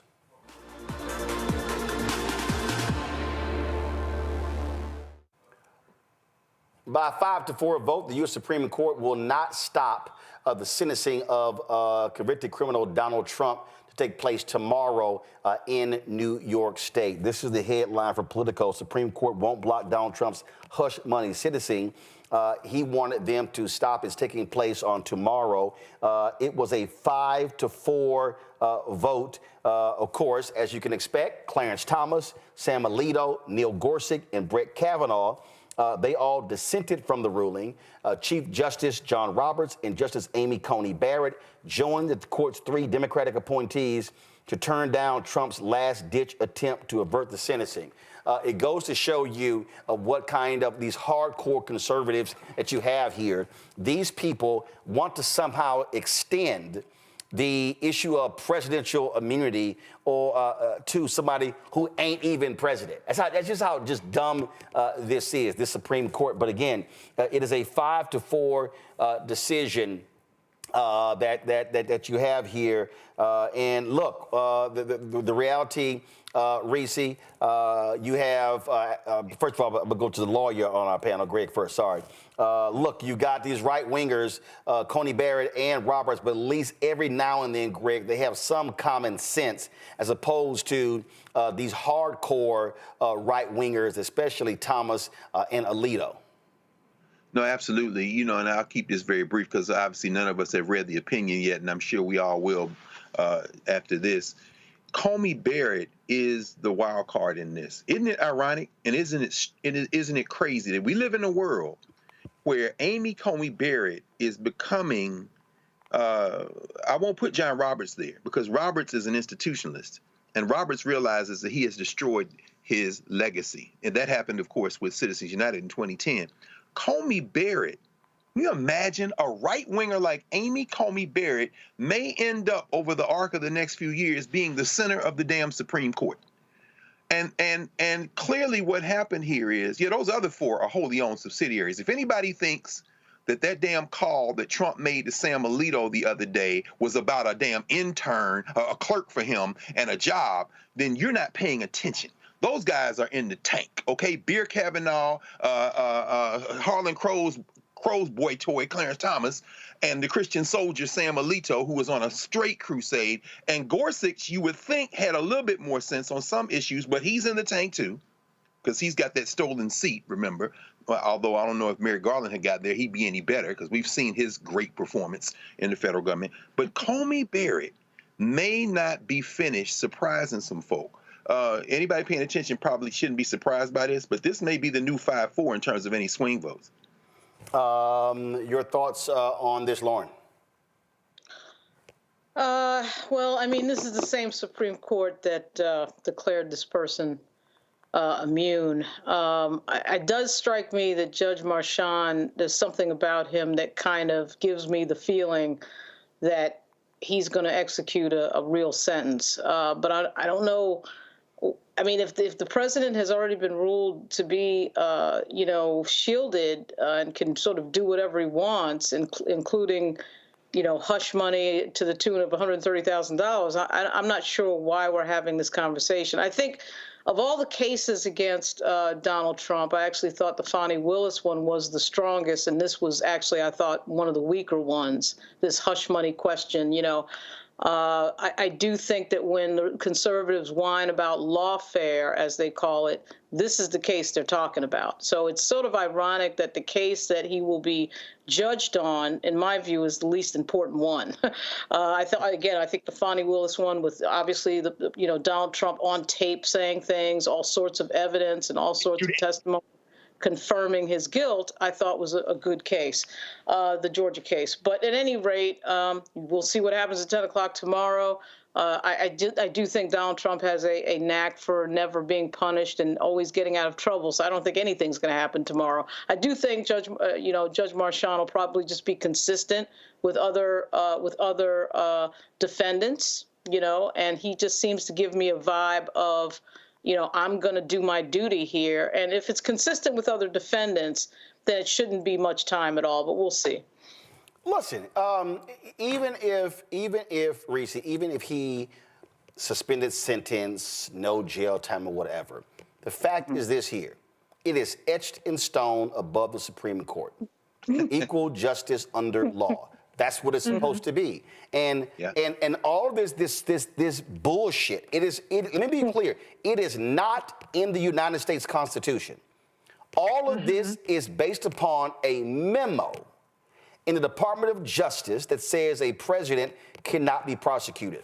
Now, what this Supreme Court did is gave this man extra immunity that does not exist anywhere, okay? So they created case law as a result of this decision. But in this case, he was tried when he wasn't in the Oval Office.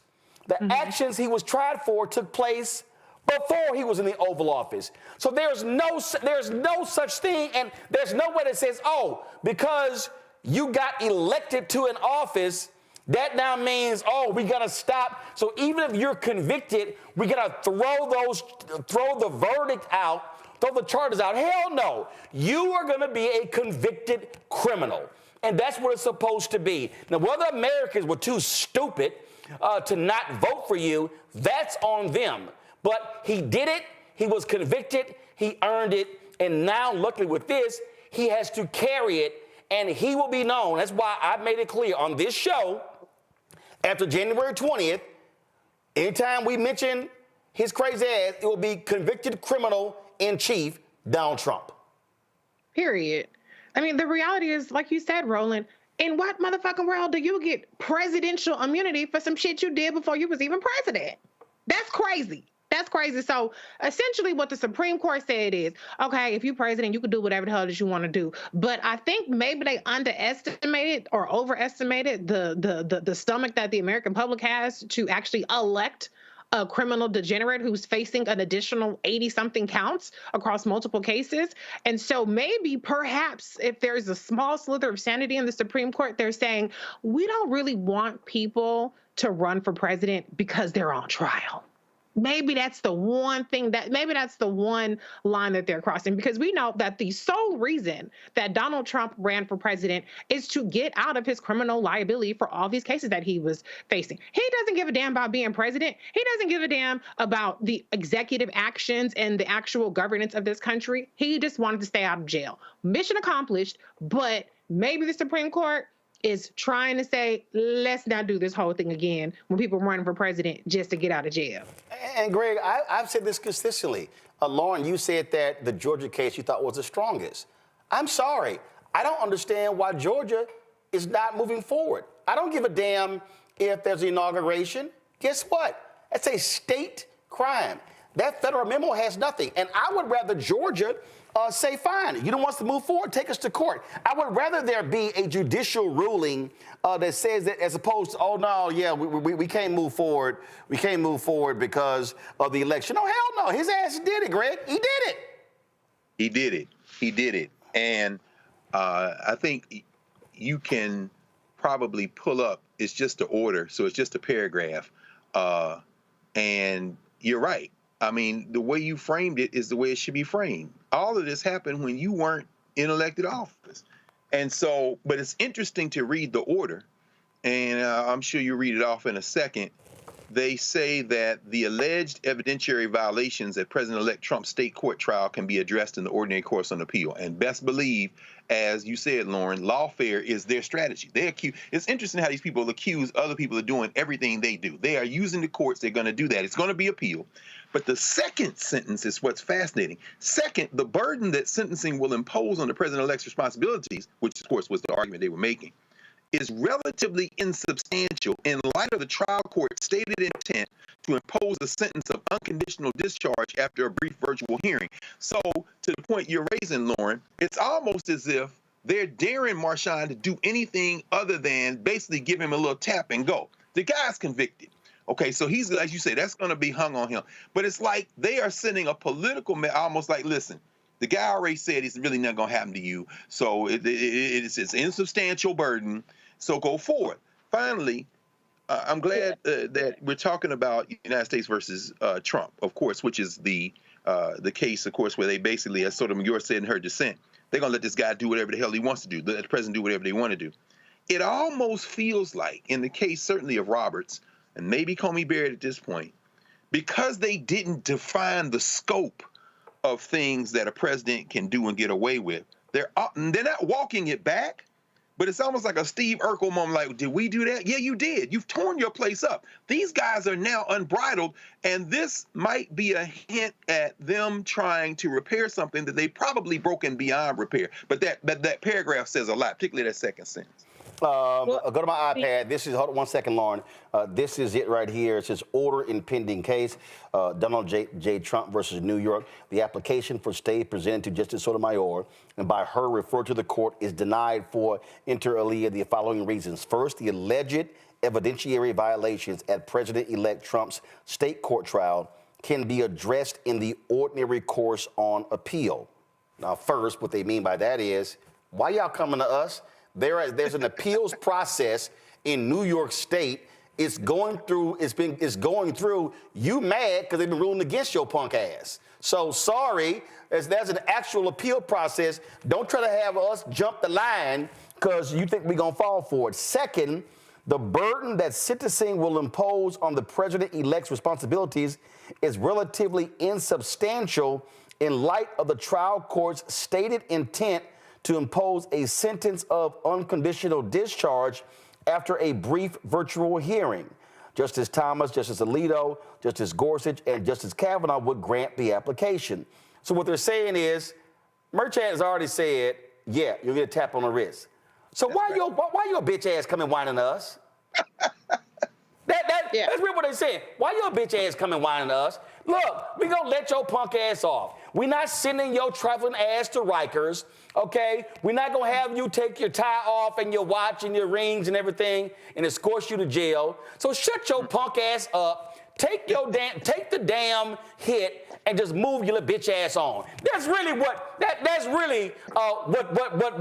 this opinion is saying. Lauren, go ahead.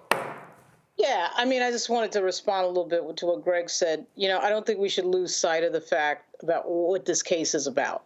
Okay, I mean, I get all the other issues therein, but this case is about falsifying business records involving Michael Cohen to pay the hussy Stormy Daniels. Okay, I don't really care, quite frankly, and I'm shocked. The reason I don't care is because this guy effectively, I thought, committed treason on Jan 6, 2021. And Merrick Garland sat there and did absolutely nothing. Okay, so in the grand scheme of Donald Trump, there's a lot to unpack here about Donald Trump that you can prosecute him on. And to me, the Hussey case was not the case they should have went for, okay? So they went for the Hussey case. That happens to be the one that will be, sentenced tomorrow by Judge Juan Merchan. It'll be very interesting to see that. But there are some serious matters around the behavior of Donald Trump. And to me, this is number 5 and 6 in line. So it's ironic that this is the one. So when the Republicans talk about lawfare, this is typically the case they reference. And quite frankly, I don't blame them. Well, actually, no. There are more serious cases out there. But here's the whole deal. First of all, more serious is irrelevant. Because no, follow me. More serious is irrelevant. If you are alleged to have broken the law, you've broken the law. Let's look at the 4 cases. 1, election interference in Georgia. 2, the election interference on the federal. 3, the documents moving in the classified documents, and then you have this particular case here. The 5th one, I will say, is the civil trial that Letitia James. Now, here's the whole deal. You can't, we step back. So let's just deal with the 4. Nobody anticipated Fani having her side piece on the case to completely throw that whole thing off track. Okay, so that's 1. 2, a Trump-appointed, incompetent, grossly unqualified judge gets the document case, okay, and she kisses his ass and rules in his favor, and then he fights the Jack Smith one in D.C. Now, those are 4 different cases moving at different speeds at different times. So the bottom line is, it's irrelevant if one is deemed weaker than the other. The reality is, it happened. And so, this is first of all, Republicans, let's be clear. Republicans have complained about all 4. All 4. They've dismissed all 4. It's not like Republicans like, well, you know what, the other 3 are serious. This is really a joke. But the fact of the matter is this here. What he has been convicted of, it is a crime. Just like what he did with overinflating his assets, that's against the law. We lost in civil. So guess what? To take his name off, if Roland did that shit, if a black mayor, if a black city council member, if a black school board member did it, guess what? They're going to prosecute your ass for it. Yeah, so well, I can't. Can I point out, though, that Michael Cohen went to jail for this exact same case federally.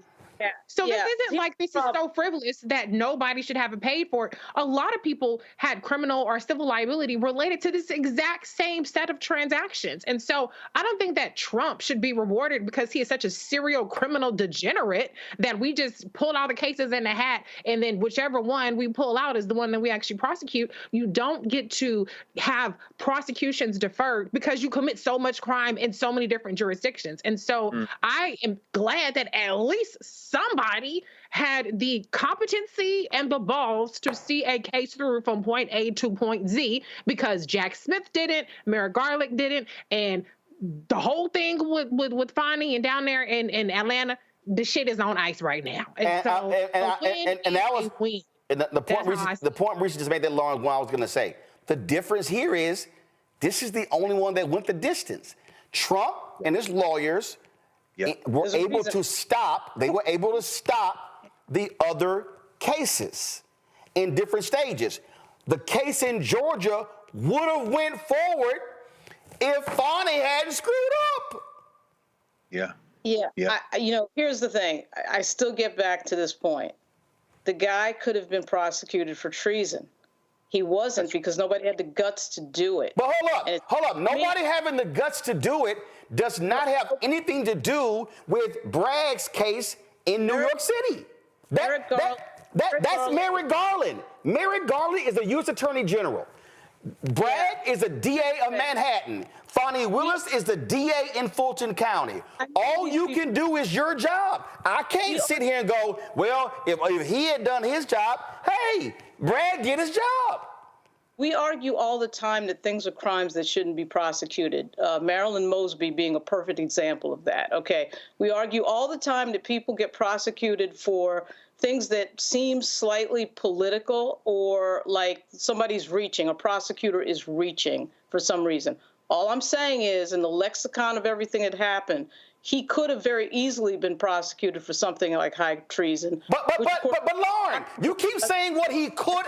Lauren, you keep saying what he could have been prosecuted, but in order to prosecute him for high treason, that requires the Attorney General to take the action. He didn't. So the woulda, shoulda, coulda don't matter. Let me ask you this. Is it working? Did it work? What do you mean? All your prosecutions, did it work? Hold up. Did he get convicted? Yes. Did it work? No. Wait. Hold up. What was the? Wait. Hold up. Hold up, Lauren. What was the purpose? Lauren, I'm gonna ask you a question. Bragg? What is the purpose of DA Bragg in indicting Trump? What's the purpose? I don't know what the purpose is. No, you're wrong, Lauren. You do know the purpose. Lauren, you know the purpose. What in is 11 days he'll be in the White House. Lauren, here's the question. No, Lauren. If you're the DA, no, wait a minute. If you're the DA, and you indict, you get an indictment and a conviction. What's the purpose of filing charges? To get a conviction. The purpose of filing charges is to get the conviction. But Roland, the fact is, this man is going to be president. Lauren, but see, that's the whole point. See, Lauren, so hold on. When you say it didn't work, that means that you are speaking about a political purpose for the prosecution. What I am saying is the prosecution. I'm stating a fact. No, the prosecution by itself is, if you broke the law, you get indicted. You are going to get convicted. So from Bragg's perspective, he did his job. Bragg, as the DA, has no jurisdiction. He has no control what Merrick Garland can and cannot do. He has no, matter of fact, Bragg he has nothing to say about what Fani Willis can and cannot do.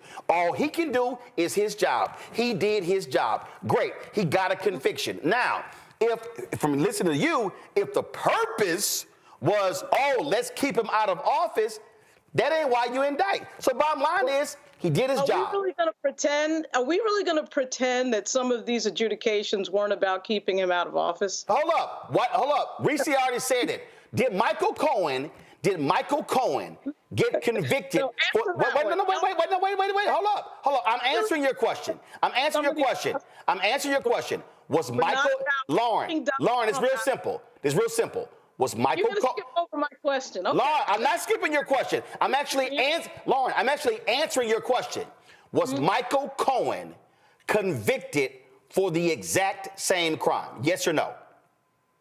Yeah, Roland. Okay, sure. So if Michael Cohen, wait a minute. So if Michael Cohen was convicted by the Trump Department of Justice for the exact same crime, was that to keep Trump out of office? All I know is in 11 days. No, Lauren. Answer the question. I'm holding up two things. Hold up, Lauren. Lauren. Hold up. Lauren, 1 second. Lauren. Lauren, 1 second. Lauren, hold up. Lauren, this is very simple. I'm holding up a Cohen conviction, and I'm holding up a Trump conviction. The Cohen conviction. And Trump was unindicted co-conspirator. Remember that? Right. So the Cohen conviction took place on a federal level. It was not okay. The Trump conviction, the Cohen conviction, and the Trump conviction. So if your argument is that the Trump indictment was to keep him out of office, well, what was the purpose of the Cohen indictment? Because if the Trump indictment was to keep him out of office, and Cohen was convicted for the same thing as Trump, well, couldn't we say that the Cohen conviction was to keep him out? No, the Cohen conviction was because he did it. Okay. Yeah. You know what's interesting though, Roland, about that, and forgive me, Lauren, for just bringing this up. As you say, it was Trump's Department of Justice. That Cohen, in retrospect, particularly if he goes after his political enemies, in other words, if he goes after Cheney, if he goes after Benny Thompson and whoever the hell he wants, perhaps we saw a little bit of a preview with the Cohen prosecution, because at that point, Cohen was a political enemy of Donald Trump. I'm just saying, thinking about it in retrospect, that might, because I'm telling you right now, two things. Number one, they are going to appeal this, and that evidentiary violation that the Supreme Court referred to in the New York State court may end up back in federal court, because he's arguing, as he did before the Supreme Court, his lawyers before the Supreme Court did with this case, he's arguing basically the defense that he thinks is available to him because of U.S. versus Trump. When you're the president, they let you do it. And regardless of the fact of what you said, which is he did this before he was president. Now, that's, again, going to flesh out what it means to have a sitting president in the crosshairs. But since you raised that, I hadn't thought about that. But since that was 2018, right? It might be that the political logic behind pursuing that prosecution of Cohen was because he was a political enemy of Trump. I don't know. And that may preview what we're going to see in the next 4 years. Bottom line. But when they appeal, Greg, when they appeal, he is going to be sitting on Pennsylvania Avenue. by the time we get to the, so then we go back to. Hold on. When you say they appeal, will they appeal what? Well, obviously, whatever happens tomorrow, he's probably going to appeal whatever happens tomorrow. Right, so he's right. No, I'm saying he's currently, for the purpose of the audience, he's currently appealing the conviction.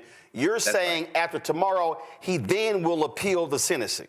Yeah, so I'm saying, whatever Marshawn decides, assuming that Marshawn gives him some time, which who knows what he'll do, but let's say he gives him some time, there'll probably be an appeal. Then he'll be a sitting president by the time that's decided. And then we're back to the Roberts Court handing him again.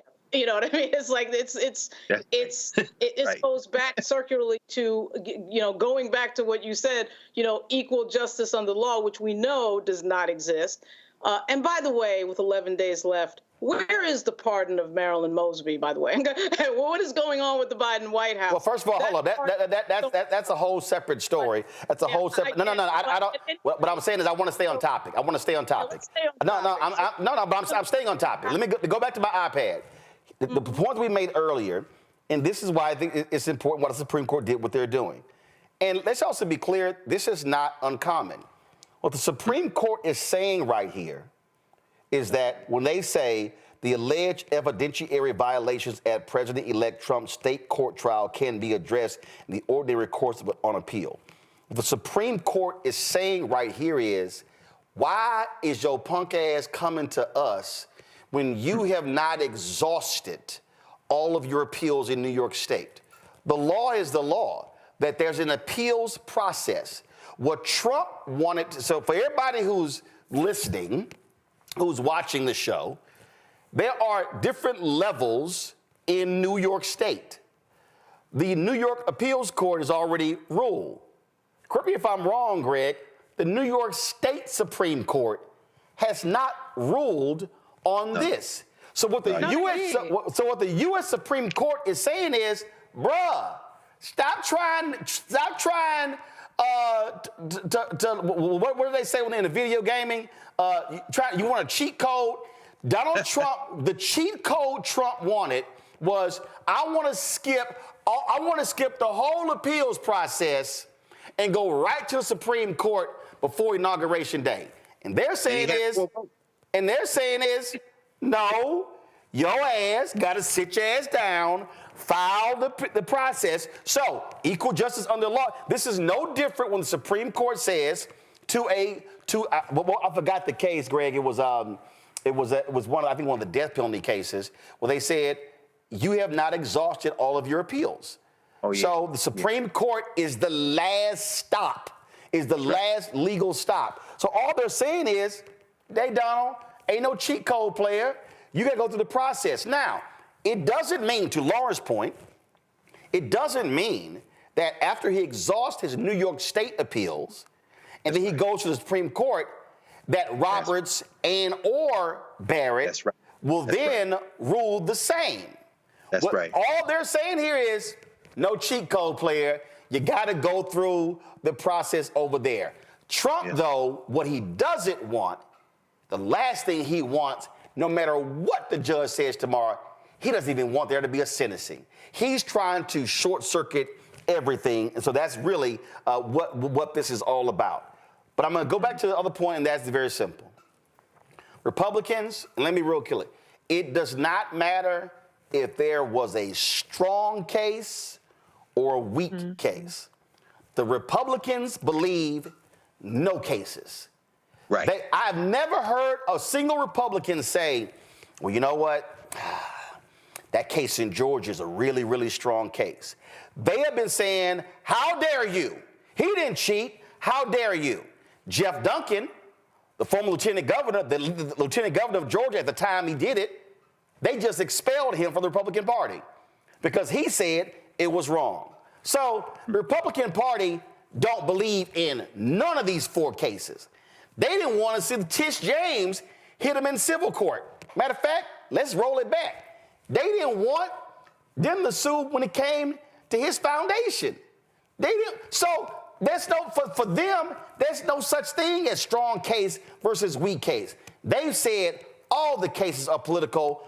all of them should never have been filed. They don't want any legal action taken against Trump, and that's just simply how they're responding. And so we can sit here and say, well, what was stronger, what was weaker, all of that. Of course, I also felt that this, out of the 4, was the weakest, but guess what? But Roland, do you actually think that, let's say Donald Trump was still a real estate developer in New York, do you think that all these cases, obviously the documents case wouldn't have been brought because he wouldn't have been president, but something like the business records case, the case that's going to be adjudicated tomorrow, sentenced tomorrow, do you think that would have been brought if he was not president? There's a name. First of all, of the 4 cases, let's remember, two of them dealt with the overthrowing of the election. Right. So those wouldn't have existed if he wasn't president. Those would not have existed. Right. The classified documents case would not exist. Right. But you mentioned the overinflating of the assets. Or E. Jean Carroll. Do we think that E. Jean Carroll would have happened? It was Roberta Kaplan. No. Let me tell you something right now. Yes. First of all, there have been other men. Okay, let's just go to Weinstein. Let's go to other. There have been other men convicted in criminal court. Wait a minute. Just right in Ireland. What's the crazy ass boxer? What's the white dude? He fought Floyd Mayweather. Jake Paul. No, not Jake Paul. Conor McGregor. Conor McGregor was just found guilty in a civil courtroom for sexual assault. That happened in Ireland. So that those things happen. But I'm gonna bring up, on the whole point about Trump deal, there's a person I'm gonna bring up, and I know this personally because he's from Texas. He was a Democrat. He was the Attorney General of Texas. His name is Dan Morales. Dan Morales was actually convicted. He was convicted. I'm gonna pull up the DOJ. He pled guilty to mail fraud and filing a false tax return. He pled. This is the press release. This is in 2003. He admitted that he backdated official government contracts and forged government records for his personal enrichment and that of his friends. But that's not only what he did. They also, right here, the second paragraph, it says right here, he committed tax fraud by lying about his income. So what they got him on filling out documents, I think it was loan or housing documents, where he overstated his income. This is perfect. I kept bringing this up. These things actually happen. So what Donald Trump got, what he got nailed on, and let me also add one thing for the people who don't understand this here. Donald Trump got nailed in Scotland for the same thing. What Donald Trump did was he overinflated. This is how he tried to get away with it. And the folks in Scotland nailed his ass. Donald Trump, for tax purposes, claimed the value of his golf course was one thing. When it was time to pay taxes, he said the course was valued at a lower. And the Scot said, time out, hold up. Well, we confused here. Over here, you said the golf course was valued at this for you to get the loans to buy it and build it. But when it comes to pay taxes, now you claiming the golf course is this. So yes, there have been people like Donald Trump who have been found guilty for the exact same thing that he did, regardless of him being in the Oval Office. Now, that's just a reality. So I'm using a perfect example. A former Attorney General of the state of Texas, who they nailed him because he hooked up his friends when it came to the tobacco settlements. But the federal government sent his ass to prison because he filled out loan papers. People don't understand. When you go fill out a loan application, that is a federal document. They can get your ass on that. And let's not forget, they got Al Capone on tax evasion. Tax evasion, yeah. So the federal government has gotten developers, business folk. I mean, hell, I just finished watching the documentary on how they got Michael Milken and Ivan Boesky on insider trading. I mean, so the bottom line is they can get your ass, when you break the law, they can find a law your ass broke.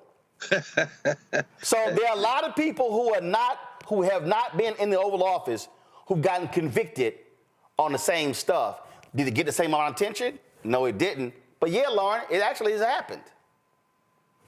Yeah, when I see Reid Hoffman and Roberta Kaplan converge, and I know that's a civil case, and knowing that Trump has been around for so long, and we've known that he's, filed, 5 bankruptcies? I just feel like, wow, isn't that interesting that, particularly with the hush money case, it's sort of like, that's an interesting case that they brought. But okay. But you also got to remember, you can't leave out the DA before Bragg was Cyrus Vance. Yeah. Cyrus Vance chose not to prosecute Trump on several occasions. What is the difference here? Different DA. He was buddy-buddy with Cyrus Vance. So, I mean, look, the reality is here. Different prosecutor, different attitude when it comes to going after it. And you know what? To your point, there were previous attorney generals in New York State who likely were buddy-buddy with Trump. Oh. Until Tish James showed up. So, that's just sort of how I look at that. Let me do this here. Let me quickly. I'm not going to go to a break. I'm going to go back to the Los Angeles fire thing with a panel. Y'all, if y'all want to see how these white folks, these white conservatives really are, they've been showing who they are. White nationalists, white supremacists, racists. Okay, DEI is the new N word for them. Yeah. Okay, that's the new N word, and I don't understand why even some of these white women ain't ticked off, because they slapped them with a DEI label. They have been blasting the fire chief in Los Angeles, a white woman, saying, oh, this DEI hire. Look at this tweet right here. This right here is a tweet. Who is this, Matt Walsh? Go back to the libs of TikTok. So they put, don't you hate it when climate change appoints a DEI hire to run the fire department? Oh, so she's now a DEI hire. Wow. Of course. Wow. Wow. Not. And see again, y'all, just so y'all know, the fire chief of LA, she not black. That's a white woman. She not a white man. DEI means non-white man. There you go. There you go. So here is, show the Matt Walsh. Show the Matt Walsh tweet. Because now they've been putting this here. Los Angeles deliberately set out to exclude white men from becoming firefighters. And now they don't have enough firefighters to prevent their city from burning to the ground. DEI is a cancer that destroys everything it touches. What are they complaining about? They're complaining because last year a story was done about how they were trying to diversify the fire department. For people who don't know history, let me, and I know Greg knows this for a fact. Across America, pick your city. More than likely, the whitest public sector job are fire departments, not even police departments. Woo, them white boys have been locking black folks out. Now, somebody posted something on social media. I haven't found it yet. Actually, I'm looking for it. I think I reposted it. Here it is right here. Somebody posted this here. They said 60% of the firefighters in Los Angeles are white. 21% are Hispanic. 7.15% are black. Women are 5.5%. Asian American, Native Hawaiian, Pacific Islander are 4.8%. So when they talk about DEI, yes, and everybody understand, what they saying is, ain't nobody qualified for nothing unless they are a white woman. Start that slideshow over, because then I want y'all to freeze it. Start that slideshow over. I see a video playback. Start it over. I want y'all to freeze. No, start it over, y'all. Don't come to me. Don't come back to me, please. Thank you. Start the slideshow over. And I want y'all to freeze it on the 3 women. Stop. Go back. Freeze it.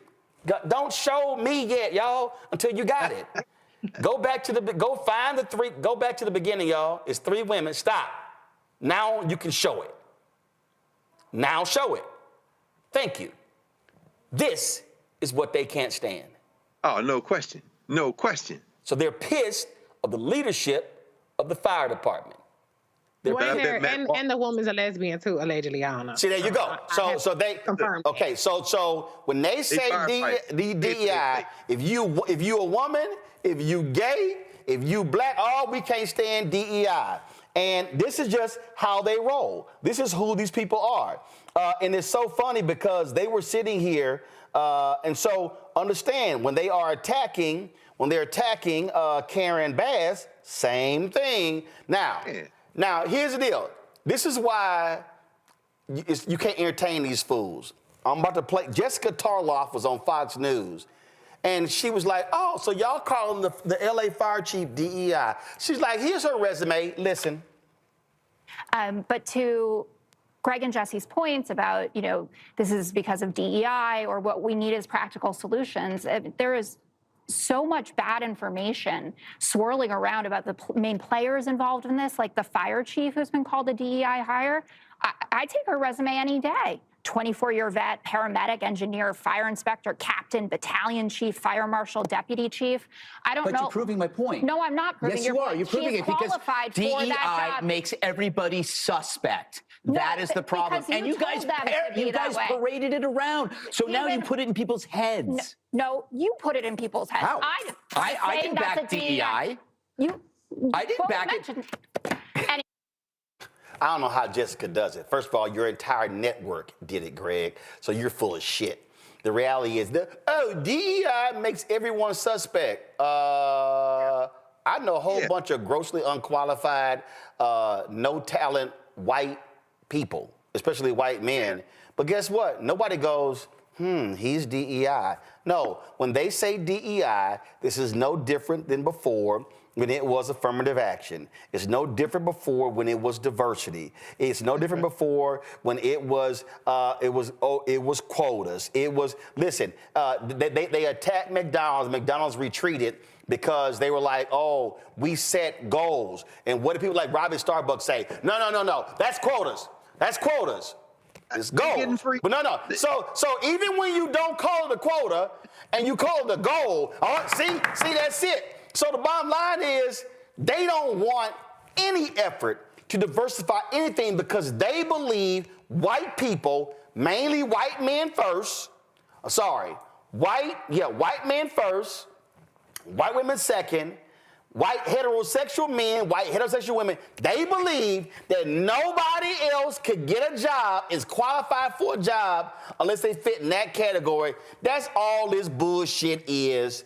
And while folks' houses are being burned down, and that's what this is all about, Reese, with Pete Hegseth, wannabe Secretary of Defense and believing women shouldn't be in combat. Because guess what? Today's Republican Party believes that's Pete Hegseth, that's Josh Hawley, that's all the rest of them believe that women should shut their ass up, lay down, have this sex, go cook in that kitchen, birth that baby, and shut your ass up. These people, when they say make America great again, they want to go back to the 1950s when black folks had no rights, when women had no rights, and everybody was subjugated to the control of white men. Period. Can I ask a quick question? I just want to ask everybody a quick question because I don't know this and I don't know that it can be found out in short term.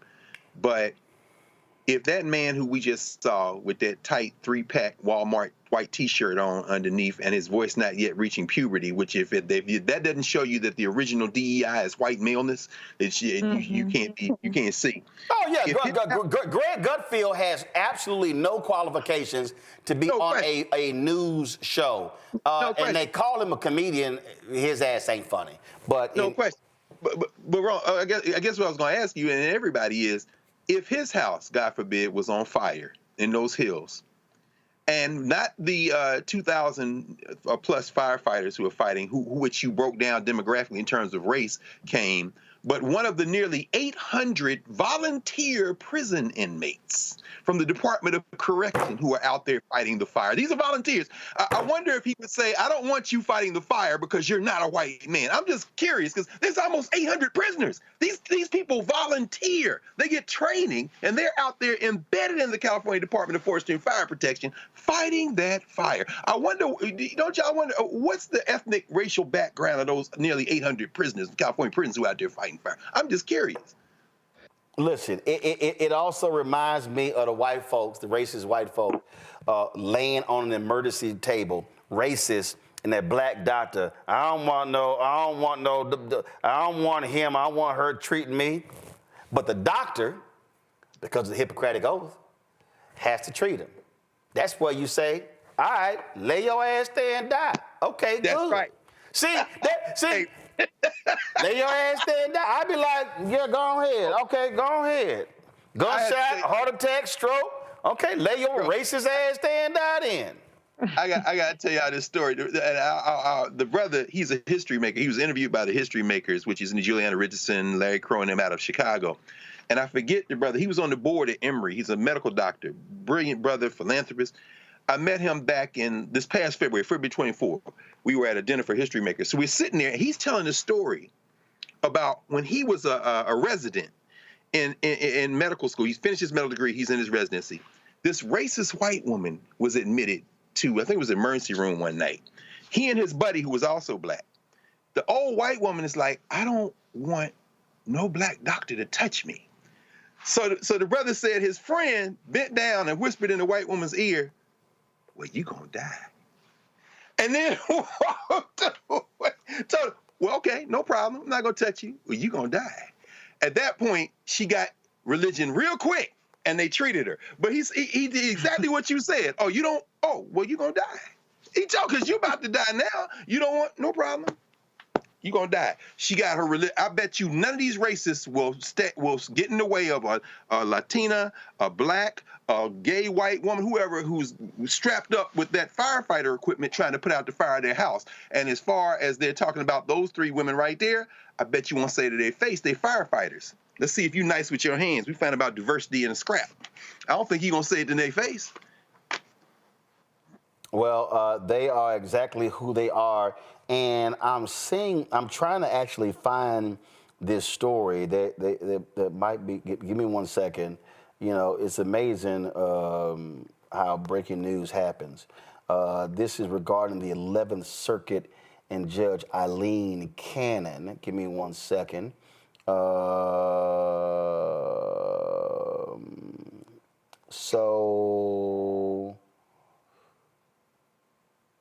Okay, here we go. Give me one second.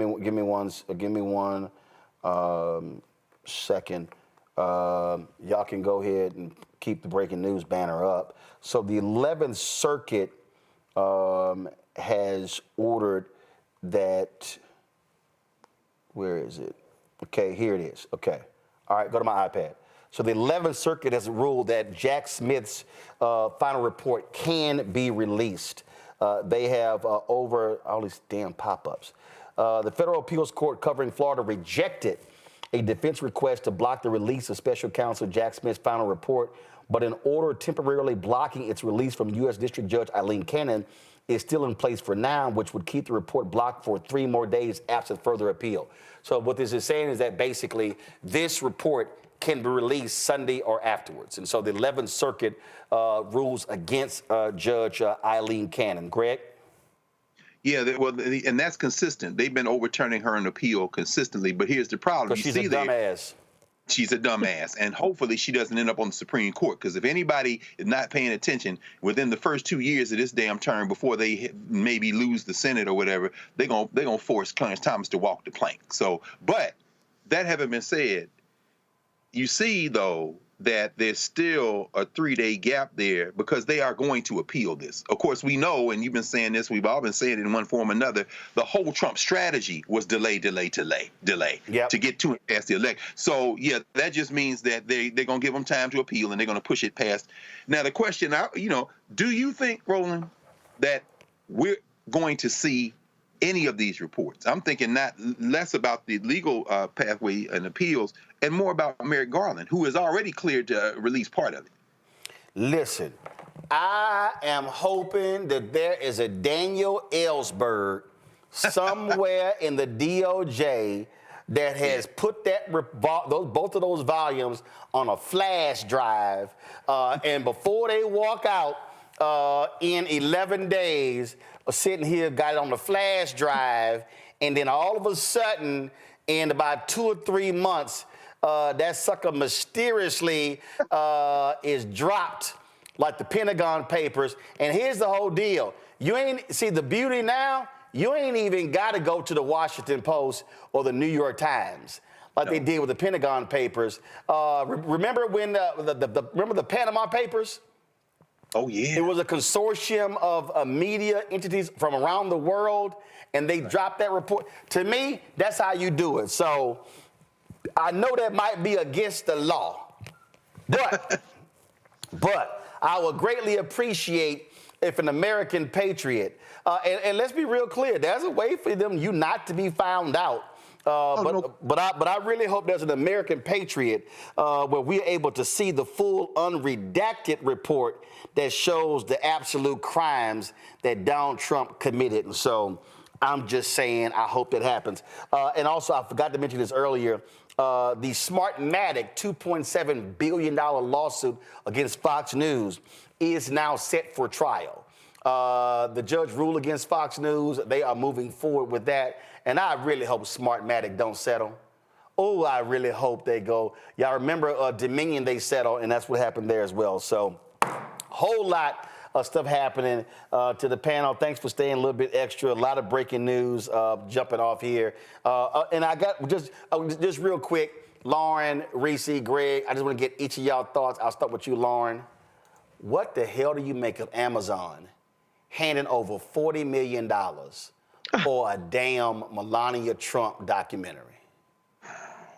Everybody's trying to curry favor all these corporations. You saw Mark Zuckerberg bow down once again to Donald Trump, and Amazon and ABC News hand Donald Trump $15 million on a case that they were not going to lose, a defamation case. And so Amazon is doing the same thing. That's what it is. Reese? Yeah. This is who they want to be. They don't have to be this in terms of Mark Zuckerberg and Jeff Bezos and all these billionaires. This is who they want to be. It's not about, oh, well, let me try to get in Trump's good graces for my survival. These people are filthy freaking rich, like a whole nother planet. Literally, Mark Zuckerberg, Jeff Bezos goes to the moon whenever the hell he feels like it. Rich. So every move that we're seeing from them is because they are planting their flag and they are showing us who they truly are and what side of humanity and what side of the direction of this country they plan to stand on. Greg? Agreed. I agree 100%. Anytime you live in a country where a fool like Eileen Cannon may end up on the Supreme Court, anytime you live in a country where, while Jimmy Carter was being funeralized, as black folks say it, at the National Cathedral, the hillbilly horde was in the House of Representatives passing a bill to take out or to call out the International Criminal Court, then you know that we are way past the event horizon. And so I'm going to say what I've been saying, what we all been saying, but I'll never stop saying this consistently. This platform, this show, this work, the way that you've made, Roland, it is more important than ever because it's very dark at this moment, but this is an age of heroes. It's an age, if you want to use the phrase that you used earlier, of patriots. It's an age to say that we stand with our common humanity. Mark Zuckerberg is with increasingly, he would call newspapers and all that stuff legacy media, but his platforms are, they're not as fresh as they used to be. And it could all collapse very quickly. He's playing politics now. Ultimately, what's being built here, what you've been saying all along, but increasingly over the last couple of days in response to some of this stuff about fan base, all of that we should pay very close attention to supporting these platforms, because it's clear we can't trust any of those other platforms. And as you said the other night, if they decide on YouTube, if they decide on Facebook, if they decide on Instagram to pull the master switch and it disappears, there is a Black Star app. It's important now to control our media so that we can get that clean glass of water out there. And it's more important now than it ever has been. Well, that's also why I want people to invest in fan base and get their account as well. TikTok is on its way, and their owners have said, hey, if they shut us down, we ain't selling. Y'all, this is what we got to be owning platforms. Owning platforms. I keep saying it. Black Star Network, we have our own app, okay? We're on YouTube's platform. YouTube could shut us down. Facebook could shut us down. When you have your own platform, they can't try to shut down your own platform. So I'm just letting y'all know how these things happen. Lauren, Reese, Greg, I appreciate y'all being on the show, first show with all three of y'all since the new year, and me being back. So thank you so very much for all of y'all. Folks, that is it for us. Don't forget, folks, support the work that we do. What we're trying to build here is something that other folks are not doing. I keep telling y'all, other Black-owned media, I don't know what they doing. They ain't this. They focus on entertainment and gossip and housewives and all that sort of nonsense. And y'all know I don't talk about none of that bullshit. And so if y'all want to see real Black news, if you want to hear from Black people, and let me be real clear, I get non-Black folks on here, and there are people who are not Black who watch us, and I appreciate that because they want to hear the truth. And that's what this is all about. And I'm telling y'all right now, the next 4 years is going to be all about truth-telling every single day. When these folks lie, we're going to call it a lie. When they sit here and put out false narratives and make shit up, we're going to call them out. And so your support is absolutely critical. I keep saying this, and it's simple. I got 4.5 million followers. Literally, if 20,000 of our followers give $50 each, that raises $1 million. That is huge to offset the expenses that we have. We do not have and I told y'all, these ad agencies are not, and their clients are not spending money on us. It ain't happening. So your support is crucial. And so when you give via Cash App changed their rules. And so they closed all our accounts because they changed their rules. Not just us, other people as well. So if you want to give to us via Cash App, use the Stripe app.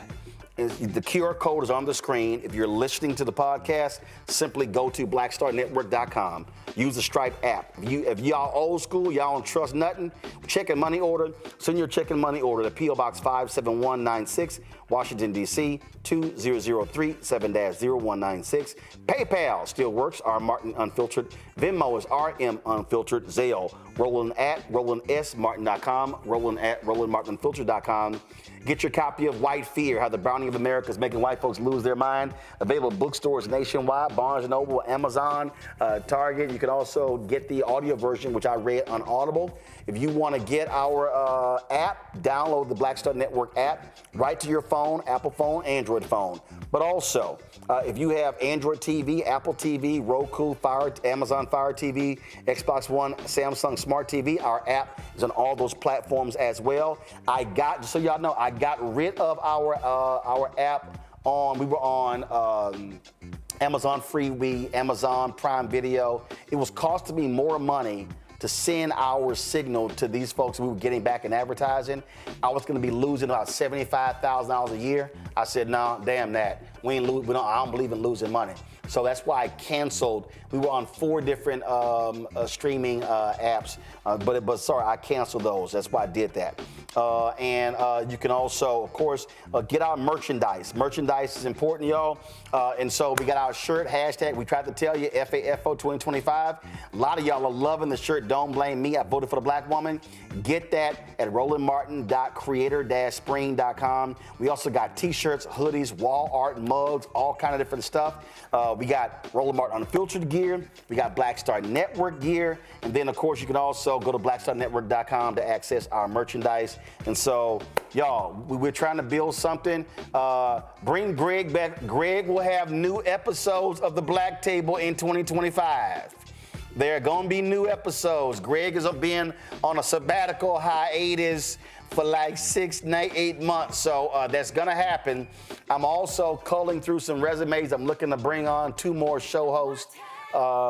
But do me a favor, all y'all folk who want to do entertainment shows, I'm not doing entertainment shows. Sorry, I'm not doing sports shows. We got enough entertainment and sports out there right now. It's enough. I ain't doing that.